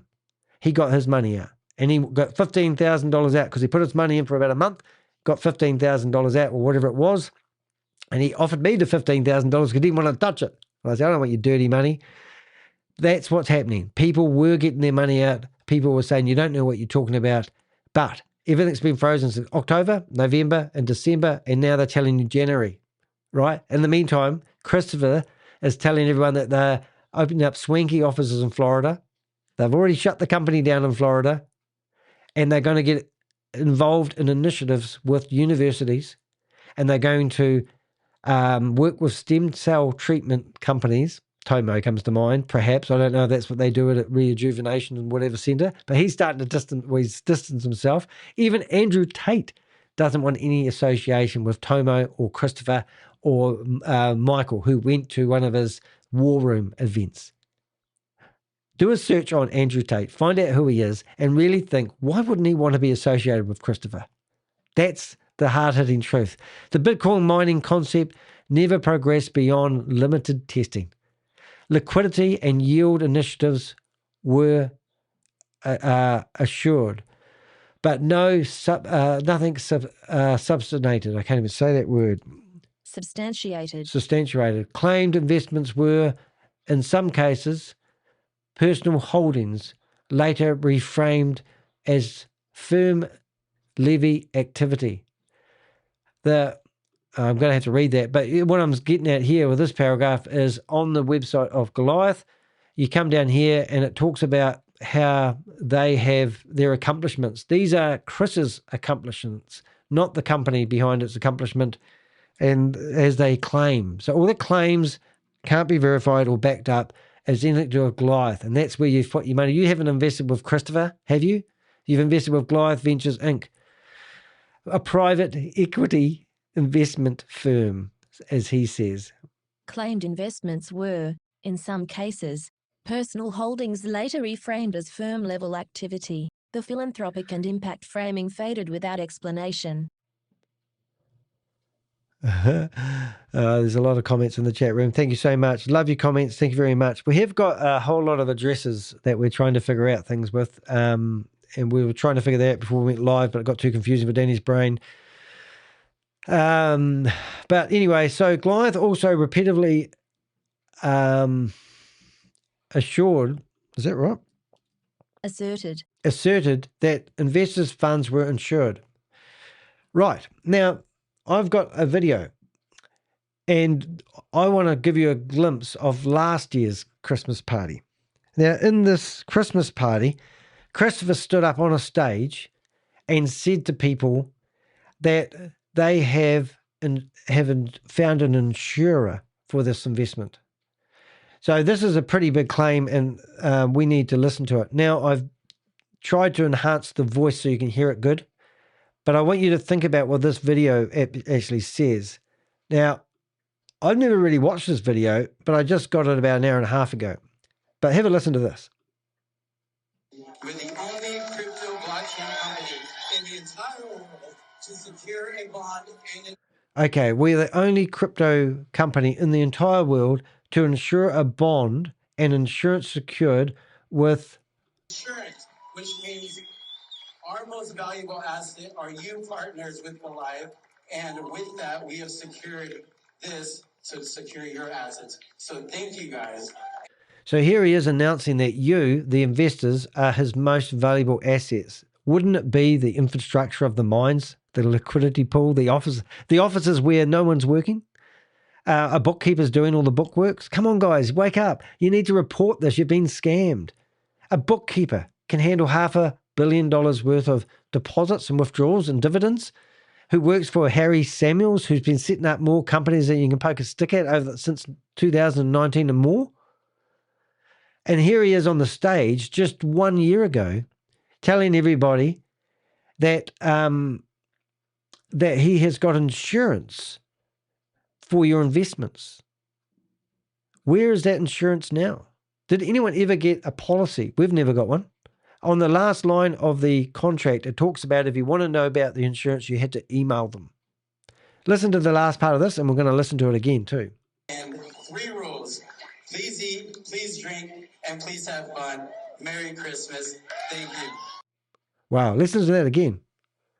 We're the only crypto blockchain company in the entire world to secure a bond and insurance, which means our most valuable asset are you partners with Goliath, and with that, we have secured this to secure your assets. So thank you, guys. Isn't that breathtaking? So with this insurance, he's done this to secure your assets. What a load of shit. You guys have been played, and it's time for you to actually think about what's happening here. Goliath has also repeatedly assured that investors' funds were insured. There's the proof in a video, and claimed that played a significant role in calming concerns and discouraging scrutiny. And yet, as payouts stopped and investors' funds were frozen, no evidence has emerged of any insurance claims being filed. Come on, guys. No one has gone and said, where's the insurance claim? Can we have a look at it? Why not? Because he's in Dubai. Any insurer being named or any publicly documented any publicity document. I don't know. I'm going to have to read that last part of the exciting paragraph. It's really important, this paragraph, though. And I did have some screenshots of a new insurer that they claim that they have that's just been released, but I can't put it up because it doesn't make any sense. And I think it's just muddying the waters, for the use of a better word. Or any policy documentation being produced. If such coverage ever existed, its absence now raises a simple but unavoidable question. Why has no insurance mechanism been invoked to cover missed payouts? Right, so you haven't been paid in October, November, and now December, when promised you were going to be, and business was going to be returned to normal as per our other blogs. And now we've been told a year ago that all your money is secured, unheard of, first ever. So he's got insurance against your investments and no one's doing a claim. Have you been scammed yet? What did operate at scale was something else entirely. Networking. That's all Christopher does. He networks, he smooches, he's in those circles. No one wants to question him. No one can question him because it will be probably a gaslit answer, or you've been told you've been negative, or you're outside the brotherhood. Social proof. His, it's just socializing. It's Instagram post. It's show off time. Look at my car. Look at my house. Look at what I'm doing. Fundraising. I mean, they've been fundraising for all these charities, So I'm just going to read that because it didn't make sense to me. Hat did operate at scale was something else entirely. Networking, social proof, fundraising. The gap between what was claimed and what was actually built is where victims now find themselves trapped, still searching for returns that have never been backed by a functioning business. There's no business here, guys. This is, in my opinion, a straight Ponzi scheme. We're nearly there. The unanswered question: if the people once closest to Christopher Dialgo are now distancing themselves, and if no verifiable income streams ever existed, then one question remains unsolved. Did Christopher act alone? Or did proximity, silence, and borrowed credibility make it possible? That is the question victims are still trying to ask. Did Christopher run this whole operation by himself? Well, Nick, you're heavily involved. There's people that need to go to jail, and I'll name a couple. Tomo, Pierce Curry, and Matt Burke. Christopher and Nick all need to go to jail. That's what I believe needs to happen. We need you to fight. We need you to light the fire, ladies and gentlemen. A request for investors and insurers to come forward. If you are an investor, introducer, or insider with direct knowledge of Goliath Ventures Inc., your information matters. The investigation is no longer a belief.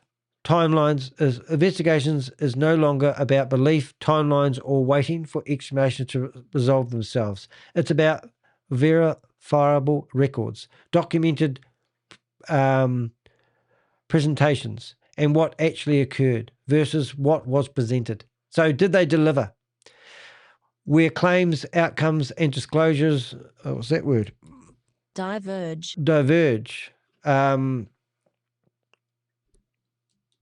Contemporaneous evidence becomes critical. Contemporaneous. I would just say anus somewhere along there. If you hold contracts, written payout representations, wallet addresses, I'm going to have to read this. So what we're asking people to do now is to help us speed up this. We've got the file. We've got more firewood than we need. No, but there's no point me going back to Homeland Security and saying, look, here's a scam, if no one's complaining. Because the first thing you do when you fill out those forms, they ask you, have you lost money? And I go, no. But if you guys have lost money and you fill out those forms, then you're going to be the fire starter. And they have to act. So we're asking you guys to get off your hands and stop waiting for January, because you've already missed October, November, December, and now in January you're hoping to get paid. This company didn't have any substance. This whole blog is to show you that this company's history doesn't exist. Their claims on their website, their accomplishments are all Chris's personal projects. Unless they've rebranded themselves, there's no proof that these acquisitions that they talk about are all Christopher's personal projects. You come down here, what we do is not what they do. They don't do shit. This is not what they do. There was no Bitcoin mining. They started it up, did a bit of testing, didn't even get going, no investors, no nothing, and they started collecting funds from you. And nothing happened. Blockchain technology. What the hell is blockchain technology? I'm not a crypto nerd, but what the hell is blockchain technology? They've even taken the payout button off the website. So you can't log into your back end unless you know the actual address. This website isn't even finished. You click on the links at the bottom. Their social media has all been scrubbed. You go to their about area and you go to our team. And you click on the little links that says, click on LinkedIn. All those links don't link through to their profiles. All their social media has had their comments turned off. So we've got an area where you can speak out. You can come to our WhatsApp group. You'll be scrutinized by my Avengers, and then we'll let you in there. And you can talk to other investors who are looking for something they can do. Right. You don't need to investigate this you're alone. You don't need to start up a class action lawsuit, which I personally think is a waste of time. And you're wondering where your money is. Well, we're wondering as well. We've frozen some bank accounts. I've got one person that we managed to stop $250,000 getting to Christopher's hands. We managed to freeze the bank accounts through our networks. Even Homeland Security wants to have a meeting with me to ask me how I did that. Homeland Security want to know how I managed to freeze a Bank of America account. This person come to us telling us that they just invested 24 hours beforehand. I said, oh my God, how did you pay? I use Wise's Bank. This is how these partners have been paying people, through Wise's Bank. And they can transfer money in Wise's Bank into crypto and give it to people's crypto wallets. Every month they get a ledger from Christopher, from head office, and they're told how much to pay each person that wants to take dividends.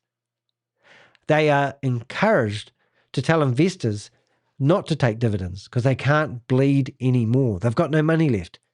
So now everyone's panicking. People are asking for their initial investment back and their dividends. And what we hear is crickets. And the people that have been paying you, well, they're all been paying you from their own Wise's Bank account, LLC companies that have been set up. And they are the persons liable for your money. They took your money. They put a legal barrier between you and Goliath by setting up their own company.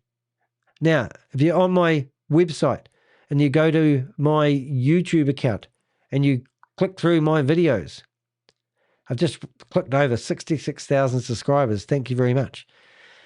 Just noticed that. Now, if you come down here, one video that you want to have a look at is this video here. In here, it tells you what's happened to your money. They tell you the whole company structure.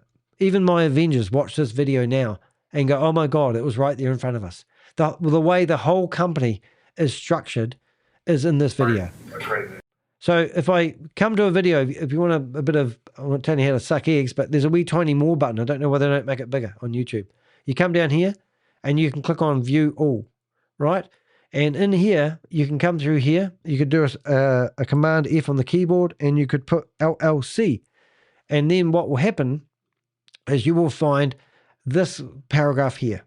Now listen to this. If you haven't listened to anything, you want to listen to this. Establish their own LLC to do business with Goliath. So instead of individuals, you'll have a company.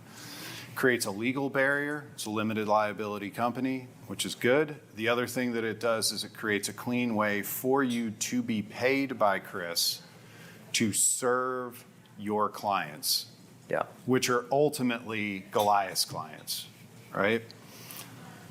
In servicing them in this structure. I mean, look at Matt Burke. He's meant to be a parish. We contacted the church. They scrubbed him from the website. He was working for another company. We did a video earlier on about that. as an operations manager. And I said to the person that owns that company, what the heck are you doing? This guy is here. He's literally looking like he knows this isn't right. You can just tell if you read the body language. It sidesteps a bunch of regulatory stuff that de facto turns Goliath into a fund. Goliath is not a fund, so we want to... They market themselves as a private equity investment thing. I think I've pointed that out in the blog. But imagine how you'd feel now. You've just been duped. They've told you that you're no longer an executive in Goliath Ventures Inc. You're no longer a salesman. You now have to form your own company. Goliath Ventures is going to pay your company, and then you're going to pay the investors. And this puts a legal barrier between what? It puts you in the shit, you dumbass. So all you partners out there who've gone and listened and followed Christopher around with his handbag of money have just put yourself in deep shit. And now you have been paying investors from your own company. And what did he say? Even to put a cherry on the top of that cake, that your customers are still Goliath customers. What company in their right brain cell would tell you to set up a mini company underneath their umbrella as your own legal entity and then give you money and you pay their customers through your company? That is money laundering. You guys, as soon as this is exposed, and it has already been exposed by me, that you are effed. You've just stuffed yourself stupid. And the best choice of action right now is to contact Danny DeHeck and say, put me in charge of the head investigation of Goliath Ventures Inc. because I want to whistleblow the whole damn lot. I want to tell them what happened in this meeting that you're looking at. That's what you need to do. If you're thinking that some hotshot idiot, Goliath Ventures guy, who pisses your money away and spends $100,000 in one night on alcohol, buys himself $4 million worth of cars, buys 5 houses, one for the ex-wife who is still going through divorce proceedings, who's currently over in Dubai with him. Christopher's living in a $20 million apartment in Dubai. He's got 2 apartments in Dubai. Spent $1 million on the girlfriend in the last 12 months. His 8th girlfriend in the last 2 years. This guy has now literally stuffed your life. If you thought that Christopher was such a good guy and you've decided that the peer pressure of people like Tomo, who have told you guys to stay in the brotherhood, you have been duped. You're stupid. Some people have already been brave enough to step away from Goliath Ventures. Good on you. But you need to reach out to me. You need to say, Danny, I don't like you. I hate your videos. They exposed me. They make me feel guilty. Well, I'm not going to do it. Yesterday, I had a lady ring me up and she said, I've just sent you a long email. I'm 68 years of age. I'm a leader. And I said to her, what is a leader? And she said, I recruit people. I said, you recruit people for what? And she said, I've been promoting CR Global. She's just given me her name, her phone number. And I said, and what have you been recruiting them into? And it was a Ponzi scam where she had to log in twice to this app and copy and paste some text. And because she did that, she was getting like 100% return per month. And then every time she recruited somebody, she was getting a commission. And on the app, she was rich. Now, this lady tells me 41 people she's recruited into it. She said, I don't want my money. I don't want my money. I just want to get out of this, she says. And I go, I hear you. And I said, why? It's all about your family, isn't it? You have recruited your family and your friends because these opportunities aren't just about making money. People like Christopher is after the money, but a lot of family people, firemen, policemen, they have all lost money because they've lost friendships. They have destroyed friendships.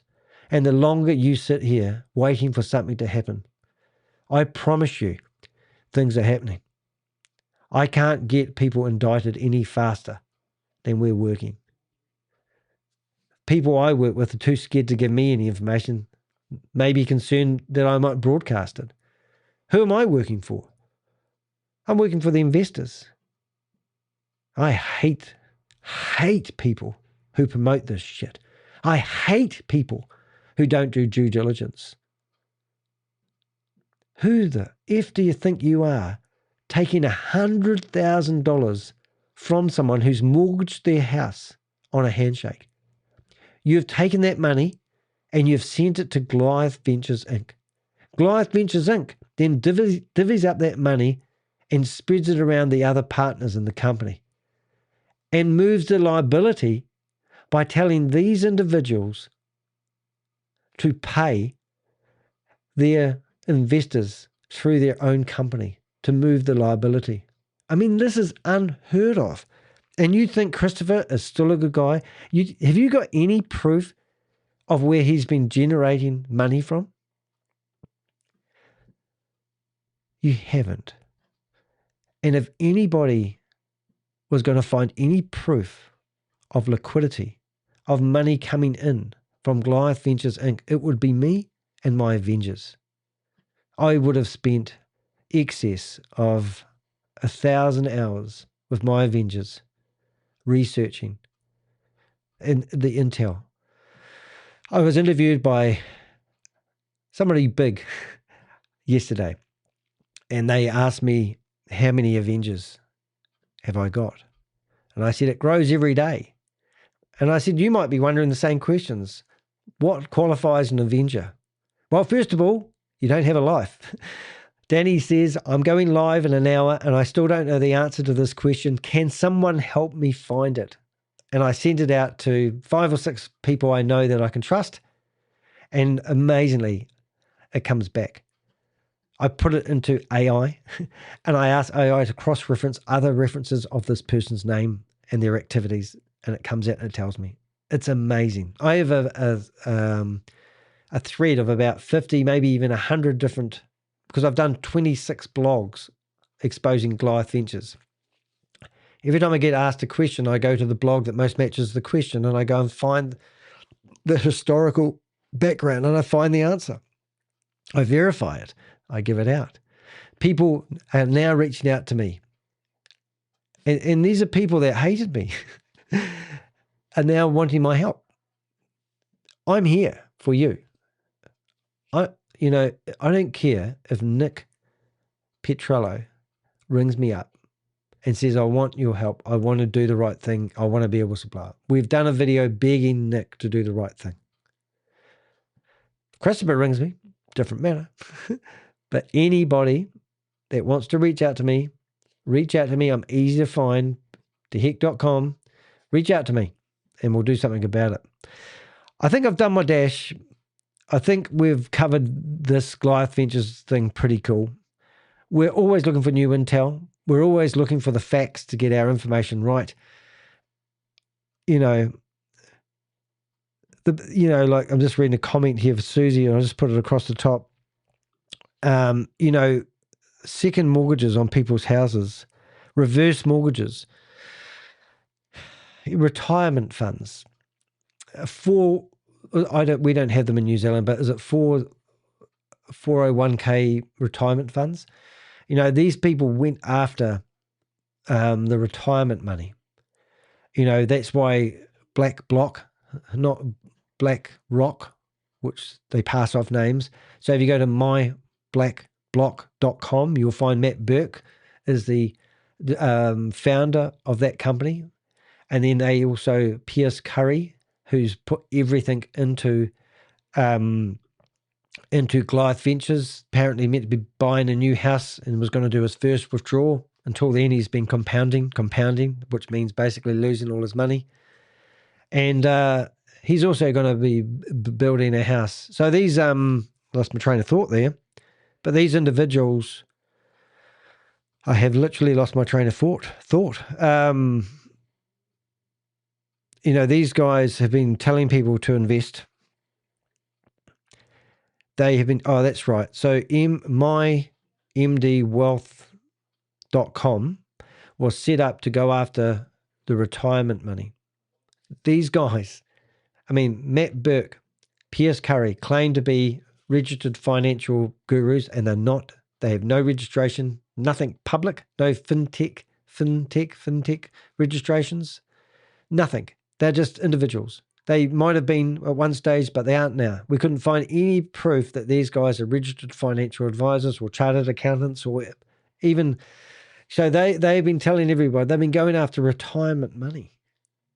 Come on, guys, help us.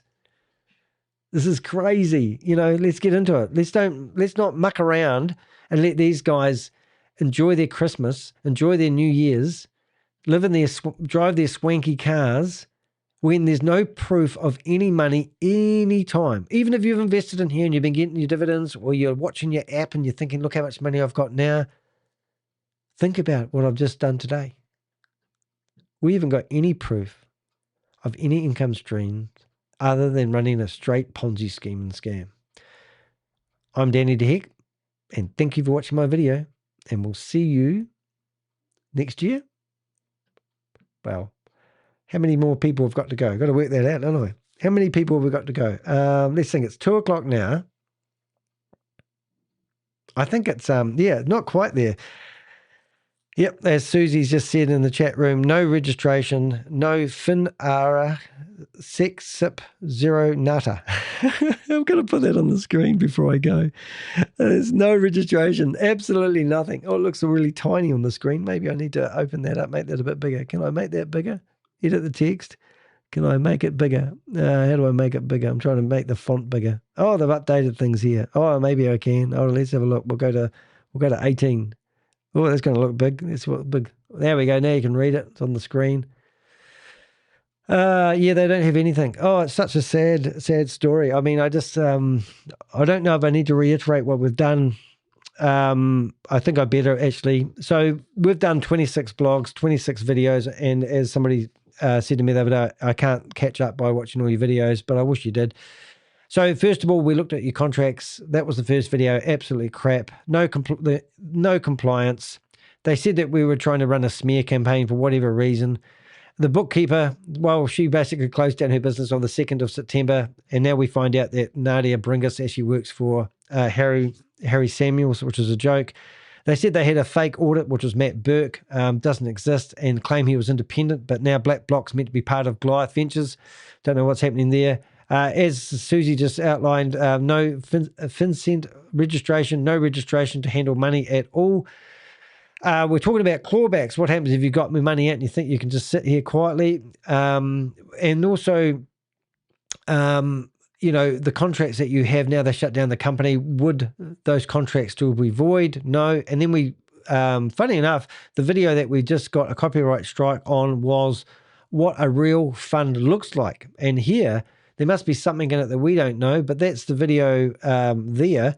And apparently this video has been, Chris wants this video offline. I don't know why, but for some reason he wants this video offline. As you can see, it's online now. But this video was, maybe it was this part here where Christopher's dancing. Can we got sound on that? No. But here's Christopher dancing in a nightclub, spraying cold ice over everybody.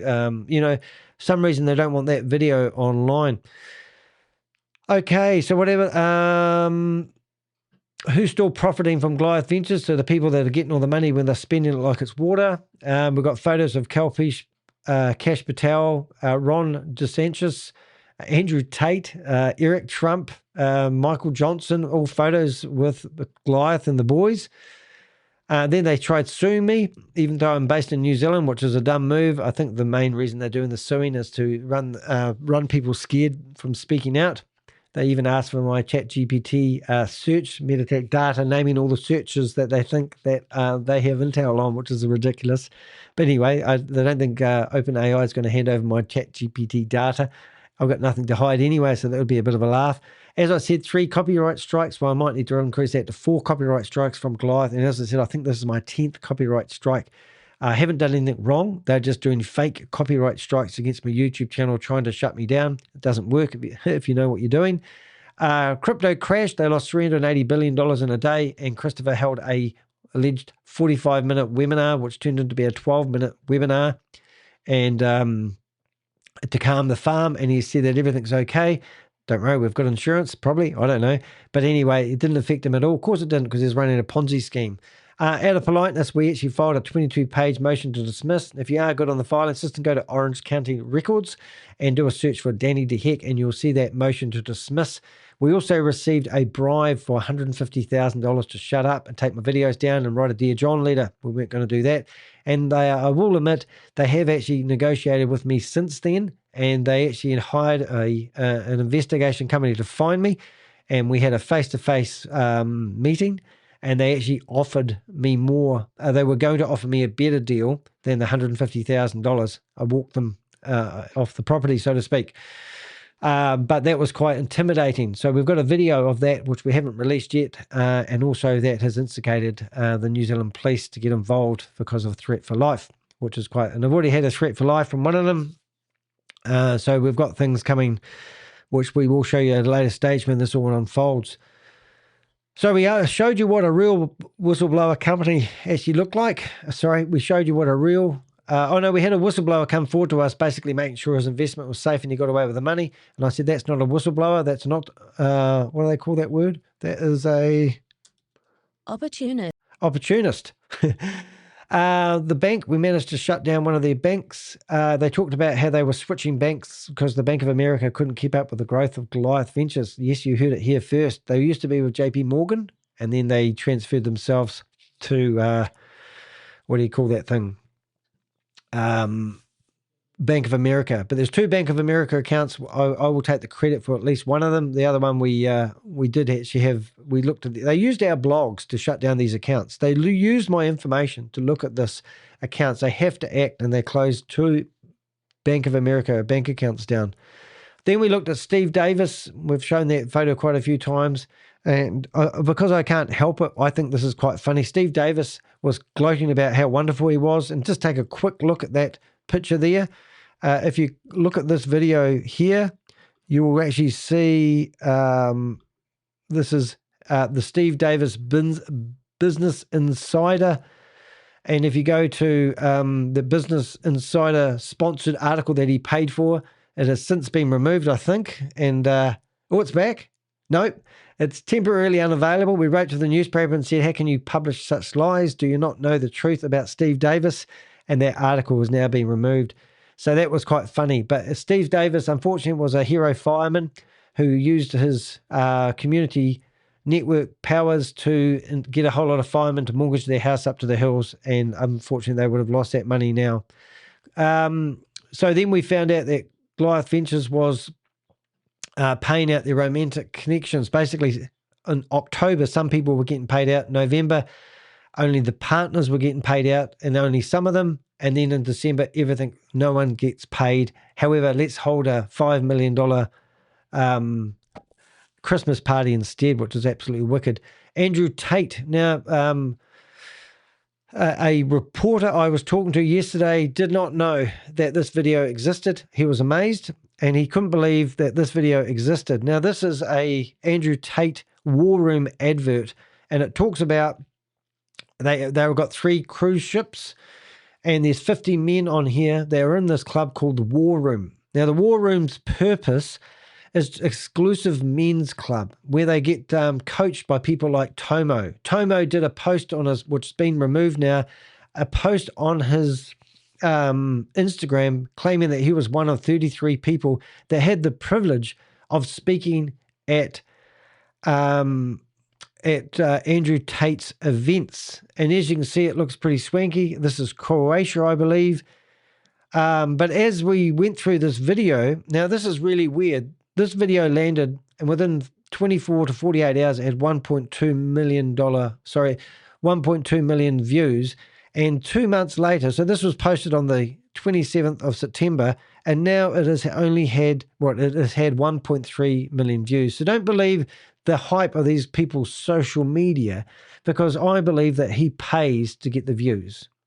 And if he pays to get the views, that would explain the 1.2 million views that happened in 48 hours. But mathematically, why would this one video now only have 100,000 views for the next 2 months? Now, I don't know if you missed it. So here, I'll just room in the network, which Now, what we're trying to do here without the music, if you come back here, you can see Christopher. Hold up. I think I know where it's 13. I've got to get the right. 14. So we went through this frame by frame, and when all these men are sitting here, there we are here. So that's Tomo, and that's Christopher, and also Mike is sitting there in the background as well. So that's the only thing that we saw with Christopher in it, except for when he was going around in circles, probably like he's doing now. I think he was going around in circles. But yeah, let's watch Christopher go around in circles. I can tell by his blonde hair. There he was there, and there he was. He's got blue shorts on. That's Christopher. And then he's gone under the water. What a shame he come back up again, eh? And that was a nice looking bottom, just saying. And some more light. Oh, there he is. And there's Christopher doing donuts on the jet ski. But the purpose of that there was showing you now, Andrew Tate is one of the worst traders in the world, theoretically, I've heard, not that I'm into crypto, but he was doing liquidity trading, and he lost $1 million. And what I believe is that if there was any money being used in crypto, I believe that Christopher, who's got total control of everyone's money in Goliath Ventures, because remember that's what he said in the video a year ago, he's probably tried liquidity trading. And it's all good when any crypto is going up, but when crypto goes down, you lose everything. And there was a documented story here. Andrew Tate lost $1 million in a heartbeat that he'll never get back because he was doing liquidity trading. So I believe at that time, which was October, Christopher lost all the money. And then in November, he thought he could just carry on doing what he's doing and try to trade his way out of it. Then December, he already had the Christmas party booked, and he had all this wanky invitations going out, the James Bond Royal Gala event, and then everything's just gone to mush. And now he's ran to the hills. He's living in Dubai, and all the investors, well, not the investors, well, the investors aren't getting paid, but the partners are basically left holding the bag. And just to add a wee twist in that, Andrew Tate wanted to know how Christopher was generating the returns he wanted, because Andrew Tate loves money. Christopher wouldn't tell him. So what happened? All the Goliath boys are now thrown out of Andrew Tate's war room. Yes, crazy. Anyway, that's just a little bit of useless information, which isn't really useless, but it's interesting. And then we found that Canadians were getting 8% offers, 8% return per month offers if they invested with fresh money. Incredible. Tomo, the Brotherhood, the Goliath Strong hashtag campaign. How did that work out for you, Tomo? Rapidly unfolding financial collapse. Here, this was the claim on the 3rd of December, Christopher put out a newsletter basically telling everyone that was worried about going to the Christmas party that everything's going to be back to normal on the 15th and 18th of December. The Christmas party was on the 12th. That was a load of bullshit we've found out, and no payouts that we heard of except one. Now, that's what I'm going to go back to. On the 10th of December, an investor who had invested over 12 months got his initial investment back and all the dividends back on the 10th of December. So some money's still left. Some people are still getting paid. If you don't fire start this and do something about it, any money that's left that's not getting hidden in crypto or off to secret things that similar to what Andrew Tate does, all this money that's left is going to disappear. All the assets that you see Christopher who spent money like it's water on are all going to disappear. We have been told, and I haven't verified this, that the 5 houses that he's bought in Florida are all back on the market. Now, if that's the case, is this the way a legitimate company operates? If you are a real estate realtor and you can verify, we'll give you all the addresses and help find these houses that he's purchased. If they're back on the market, you know the game is definitely up. Why has he moved to Dubai? Christopher's the one behind all this. Nick, highly associated, you know. But anyway, broken promises, vanished transparency, accountability looms. 25 was the deleted video that we did a video on, and then today's video is here, which I've got to add, this article. So look, we do open source intelligence, we scrounge around the internet, we find claims, we find videos, we snoop through everything that people put online. To be honest, I don't know why people have Instagram who are running criminal networks, just saying. But anyway, we also get whistleblower testimonials. This was a whistleblower testimonial. We try to verify everything that we heard.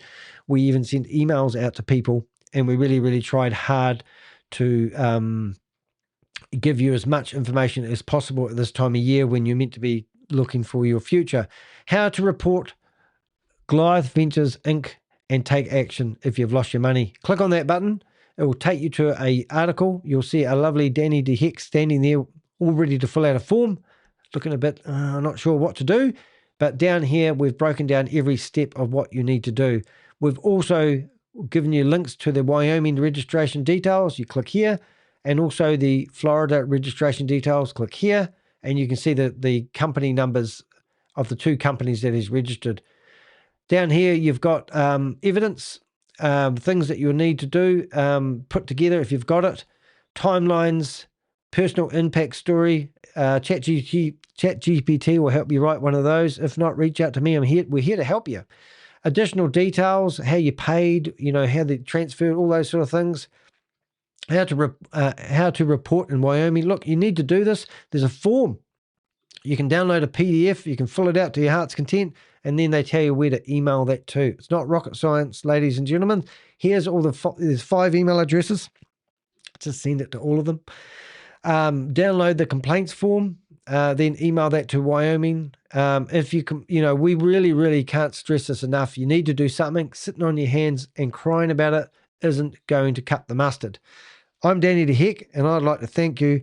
I'll read the last comment. What's happening with the office? I wondered if the contractors are finished work. Have they been paid? Yes, so we did have now you've done it, Susie. People are thinking Danny's finishing twice now. I've done that. If we come here and we go to here, I'm actually not sure if I've actually got that video. I have. Look at this video It'll here. be a massive year for us. We have a proven method and model that's been tried and true through some of the biggest crypto collapses in the industry, bigger than the stock market. So for us, we've gone through every battle. We've won every war. We invested $8.5 million in downtown Orlando, purchasing almost 13,000 square feet in the Chase building. And we're excited because it's going to be a hub, not only for our partners to come and enjoy and be with the team, but we're excited to open up part of the office to our different stem cell partners that we're going to be partnering with, or entrepreneur partners. We're in talks with UCF right now to build an entrepreneurship program there, which will just drive further community. So we've actually put together an information request to UCF and asked them whether they actually are talking to Christopher, because we think he's full of shit, and we know he is. We've also even been in contact with the previous owner of the Chase building and the deal. There was, at the time, 50 car parks available. Chris only took 25 of them, so we wouldn't know that unless that's true. And also that deal that we did a whole video on it, that deal was actually ages ago. And also the decorator guy, he was under contract to finish his design for Goliath Ventures, and now he doesn't want anything to do with the company and future endeavors. He put that in an email to us. So here's Christopher publishing this video. Now this video was only online for 4 hours, and then he took it offline, and we managed to nab it and put it back out there. So what's going on? Impact, and something that speaks to my heart. So we're really excited about our new global HQ, and we're going into 2026 with a crypto-friendly administration. This will be a massive year for us. Right, so you notice a couple of things in there that we scrutinize. At the end, this video here, they show pictures of what was at the event. So this video has recently been put together, and at the very end, they put this political tone, Eric and Donald Trump in there, like they're protected. This could be taken. I did a whole breakdown on this one video, but we've left it online. But it's absolutely disgusting. Right, now there is something cool. Now there is a friend of the channel.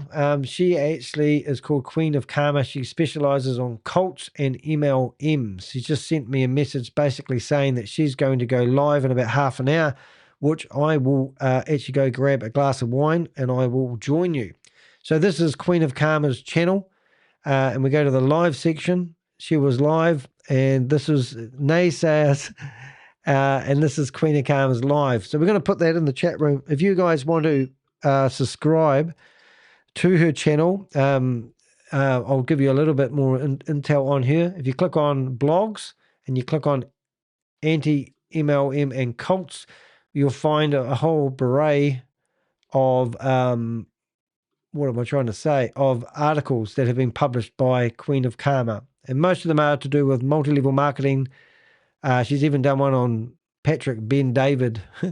And we've got some fantastic articles that have been published on my website with her brand. So do check out her YouTube channel and get work and fill out those forms. We're not your enemy, we're your friend. So we really want to help any investors who's sort of feeling like their life is shit. Reason I first got into doing this is somebody tried to pitch me into a multi-level marketing opportunity. I don't own my own house. I don't have any wealth. But this person told me that if I invest in an opportunity that was going to be presented at some seminar in my hometown that they would pick me up for, they wouldn't tell me the name of it, that I would have enough money to buy myself a house in a very short period. That's what they told me. I investigated. I did my first video. I did about 130 videos. I actually got interviewed by the New York Times. They interviewed me over 4 or 5 hours, and I got to be in a 2-page spread of the New York Times. They nicknamed me the Crypto Ponzi Scheme Avenger, and I was here exposing Ponzi schemes and large-scale scams, or large-scale Ponzi schemes and scams. And then I got approached by 2 whistleblower companies that said that they would fight every legal battle I ever had if I needed help, and they would take half the reward money that you get when you expose large-scale Ponzi schemes and scams. And I said, what reward money? So the IRS have this thing where if I actually manage to save somebody $100 million, the IRS will give me they give me $300,000 of that money as a reward. And I didn't know anything about it. But this lawyer company said that they would help me and they would take half that money, but they would fight all my legal battles. I declined. I'm not here for the money, even though there is some money on the table if you do recover. But my point of telling you that is that my Avengers aren't here for the money. I've been offered $150,000 from Goliath Ventures to take down my videos and stop talking about them and write a Dear John letter. They come back and offered me a better deal, which I wouldn't entertain. I didn't want to hear it. La, la, la, la, la, la. I don't want to hear your stupid deal. Go shove it up your ass, as I literally told the guy, and get out of my face. They stalked my property. They had surveillance outside where I live, trying to find out where I were. So this is what these guys have done. And this is the dirty, disgusting individuals. My point of telling you about the, when I first started busting scams, one company rang me up. They've been watching one scam, and 11 people had died by suicide in this one scam because they lost everything. They had mortgaged their houses up to the hill. Some of these people that Goliath Ventures have been going after are retirees, going after their 401k, 40k, whatever, their retirement funds. These people don't have an opportunity to get their money back. They go after their children. They go after their dads. They go after their brothers. They go after their sisters. They've got the whole family involved in this. And then they threaten them if they speak out to people like Danny DeHeck, because you're not allowed to talk about it. And then what will happen? A lot of these people will take these losses to their grave. Don't be that person. We're not going to criticize you. We're not going to expose you. I'm not going to tell your name. We've got like whistleblowers, and then we've got persons of interest. All the persons of interest aren't our friends as such. They're people that we've been monitoring. All the whistleblowers are in another area where we get this information, and we use this information to fight this bottom feeder. Christopher has got too big for his boots. I got no money. I don't make any money from doing my YouTube channel. And here I am. It's been Danny and Goliath, and a little boy with a slingshot's just taken down somebody who's got too big for their boots. Still some money on the table, I believe. I'm not here to help you recover your money, but you need to report it. We need some fire starters. Hey, are you going to be that match? I'll see you in the next video.